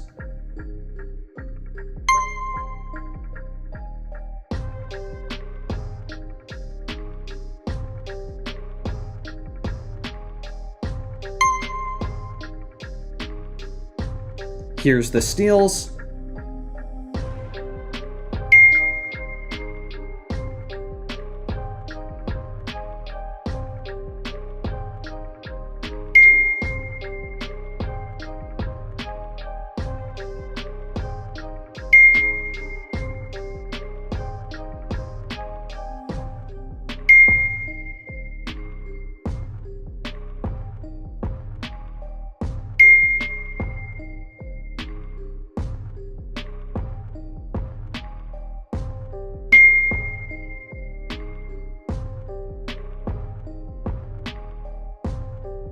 And here's a possible steal. Based on the footage, it's clear that MJ had at least 3 blocks and a pretty definitive total of 6 steals. Fun fact, all 6 of those steals came in the first half. Now it has to be said, we quickly noticed that this is a dramatic difference from the games that Haberstroh tallied, as the box score seems almost completely identical to what actually happened on the court. So let's press on. The next game was on December 12th, 1987 against the Houston Rockets, and Jordan's stats were 5 steals and 5 blocks. Here are the blocks.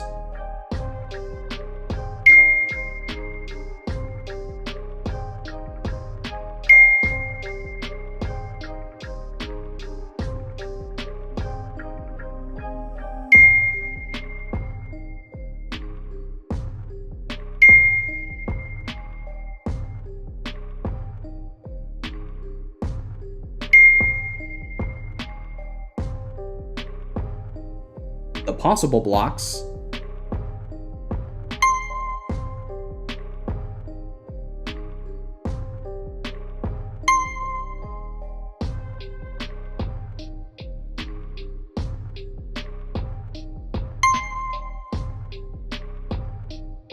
the steals,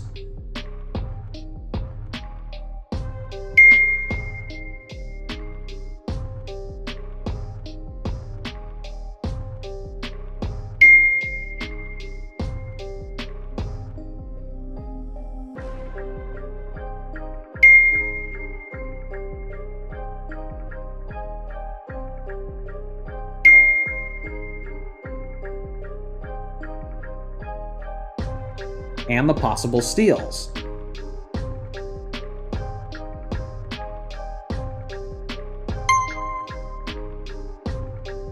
Again, this is almost completely accurate. My final count was 4 steals and 5 blocks, but you could really make the argument that he had as many as 8 blocked shots.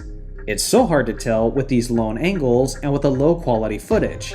So again, I could easily see people disagreeing on the final tally. Regardless, both of these games are more accurate than Havistro's batch. My third game was on December 22nd against the Dallas Mavericks. In this contest, he allegedly had 4 steals and 2 blocks. Here's the blocks.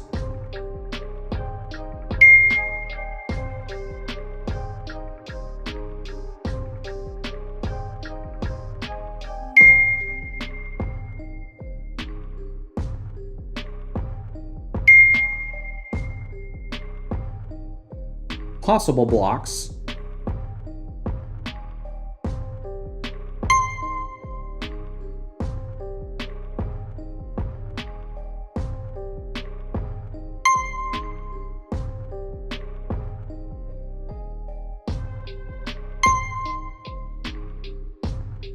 and possible steals.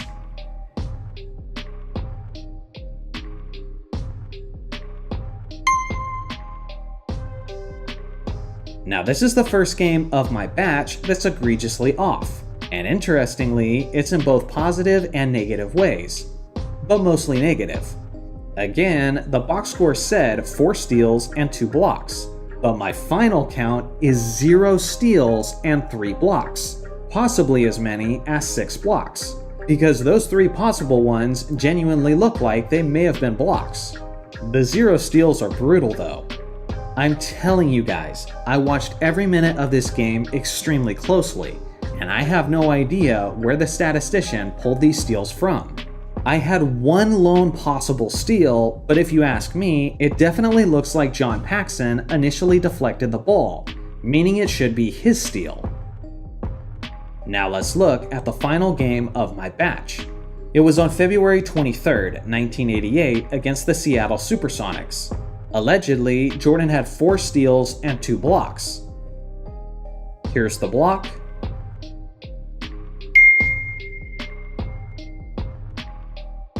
The possible blocks.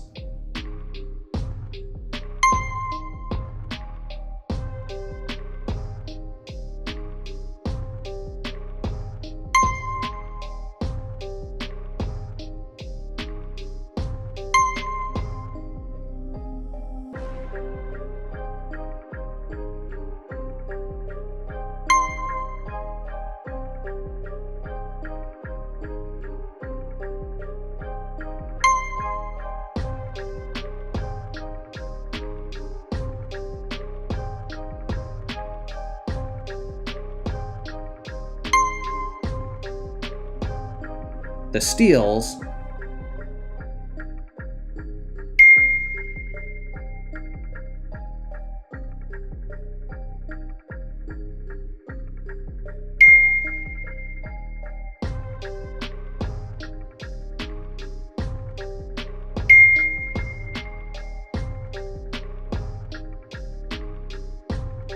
and the possible steal.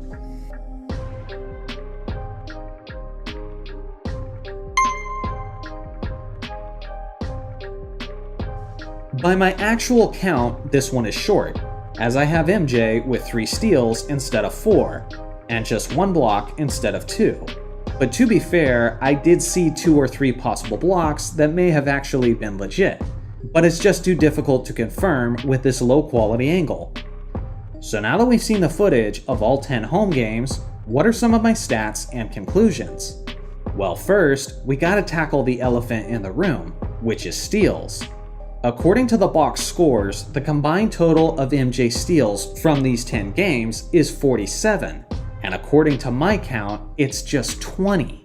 Even if you include all of the quote possible steals in this video, Jordan's total only comes out to 33, still falling way short of his recorded total of 47.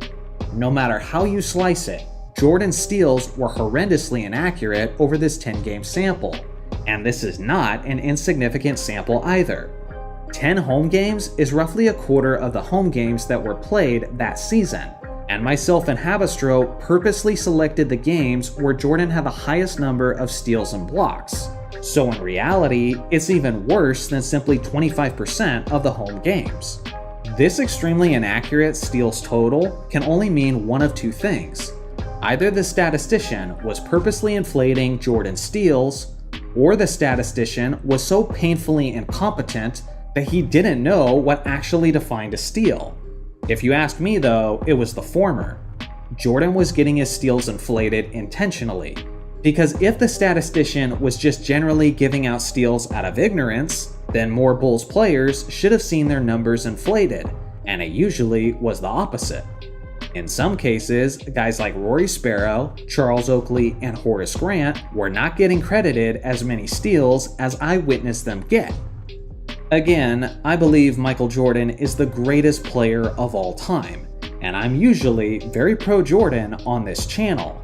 But I'm also honest, and I'm telling you, there's no way Jordan's steals were anywhere close to accurate this season.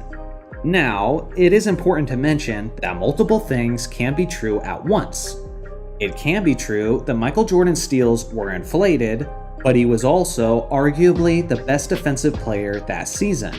Habistro's article makes it seem like his high steals and blocks were mandatory in order to win the Defensive Player of the Year in years past. But that can't be true because Dennis Rodman was the back-to-back DPOY winner just 2 years later, while not averaging a single block or a single steal either season. Even back then, the voters were evaluating more than simply surface-level numbers, and saying otherwise is just being disingenuous for the sake of your argument. Now let's get into the next stat, which is blocks. If there was an agenda to inflate Jordan's defensive stats, the blocks sure didn't seem like they were a part of it. The box scores indicated that MJ had a total of 33 blocks over this 10-game stretch, and according to my count, he had 28. The thing is, I didn't have as good of a view as the guy sitting at the scorer's table, and if you count the possible blocks, that count skyrockets to 48. Obviously, not all of those were legitimate blocks, but some of them likely were, which probably means that the box score was pretty accurate in terms of total blocks. Personally, that was easily the most impressive thing I witnessed by watching these games closely. As a 6'6" guard, MJ was a shot-blocking machine. He contested everything. Without a shadow of a doubt, I can say that I've never seen a guard cover as much ground as MJ did as a shot blocker. He was constantly lurking, waiting for his moment to strike, similar to a prime Ray Lewis in the NFL. Whatever the actual total of Jordan's blocks were, I guarantee you that he altered at least 3 times as many. So in conclusion, here's the things I learned in this video. 1. Tom Habistro probably handpicked the most extreme examples. 2. There was a lot of truths in Tom's article, regardless of agenda. 3. MJ steals were definitely inflated to an insane degree. 4. Blocks were seemingly not a part of the inflation. 5. A young MJ is without question the best shot blocking guard that I've ever seen. 6. This video is gonna make people lose their minds on both sides of the argument. As far as my opinion on MJ's 1988 DPOY and if he should have kept it, well, you'll have to wait for my next video, as I'm tackling who the real DPOYs should have been in the 1980s. I also want to let you guys know that I'm not done researching these types of topics, because although we now have answers about MJ's 1988 season, it also raised a lot of questions, like just how widespread was the statistical inflation issue in the NBA? In future videos, I want to look at things like John Stockton's assists, or Alvin Robertson's record-breaking season where he averaged 3.7 steals a game, or heck, even Magic Johnson had a season early in his career where he averaged an insane number of steals, and then his numbers mysteriously declined dramatically to look much more pedestrian. I'll even look at some modern players and see if there's any more recent examples of statistical inflation. Again, I plan on learning the truth about that in future videos. This video took a lot of energy, a lot of effort, a lot of research, and a lot of time to make. So I'd really appreciate it if you'd be willing to hit that like button on your way out, and maybe share it with someone who's interested in the topic. So what do you guys think? Did MJ deserve the 1988 DPOY? And knowing what you know now, does that change the way you see basketball in any way? I look forward to hearing your thoughts in the comment section below. Thanks for watching as always, make sure to like and subscribe for more basketball content, and I'll see you guys in the next video.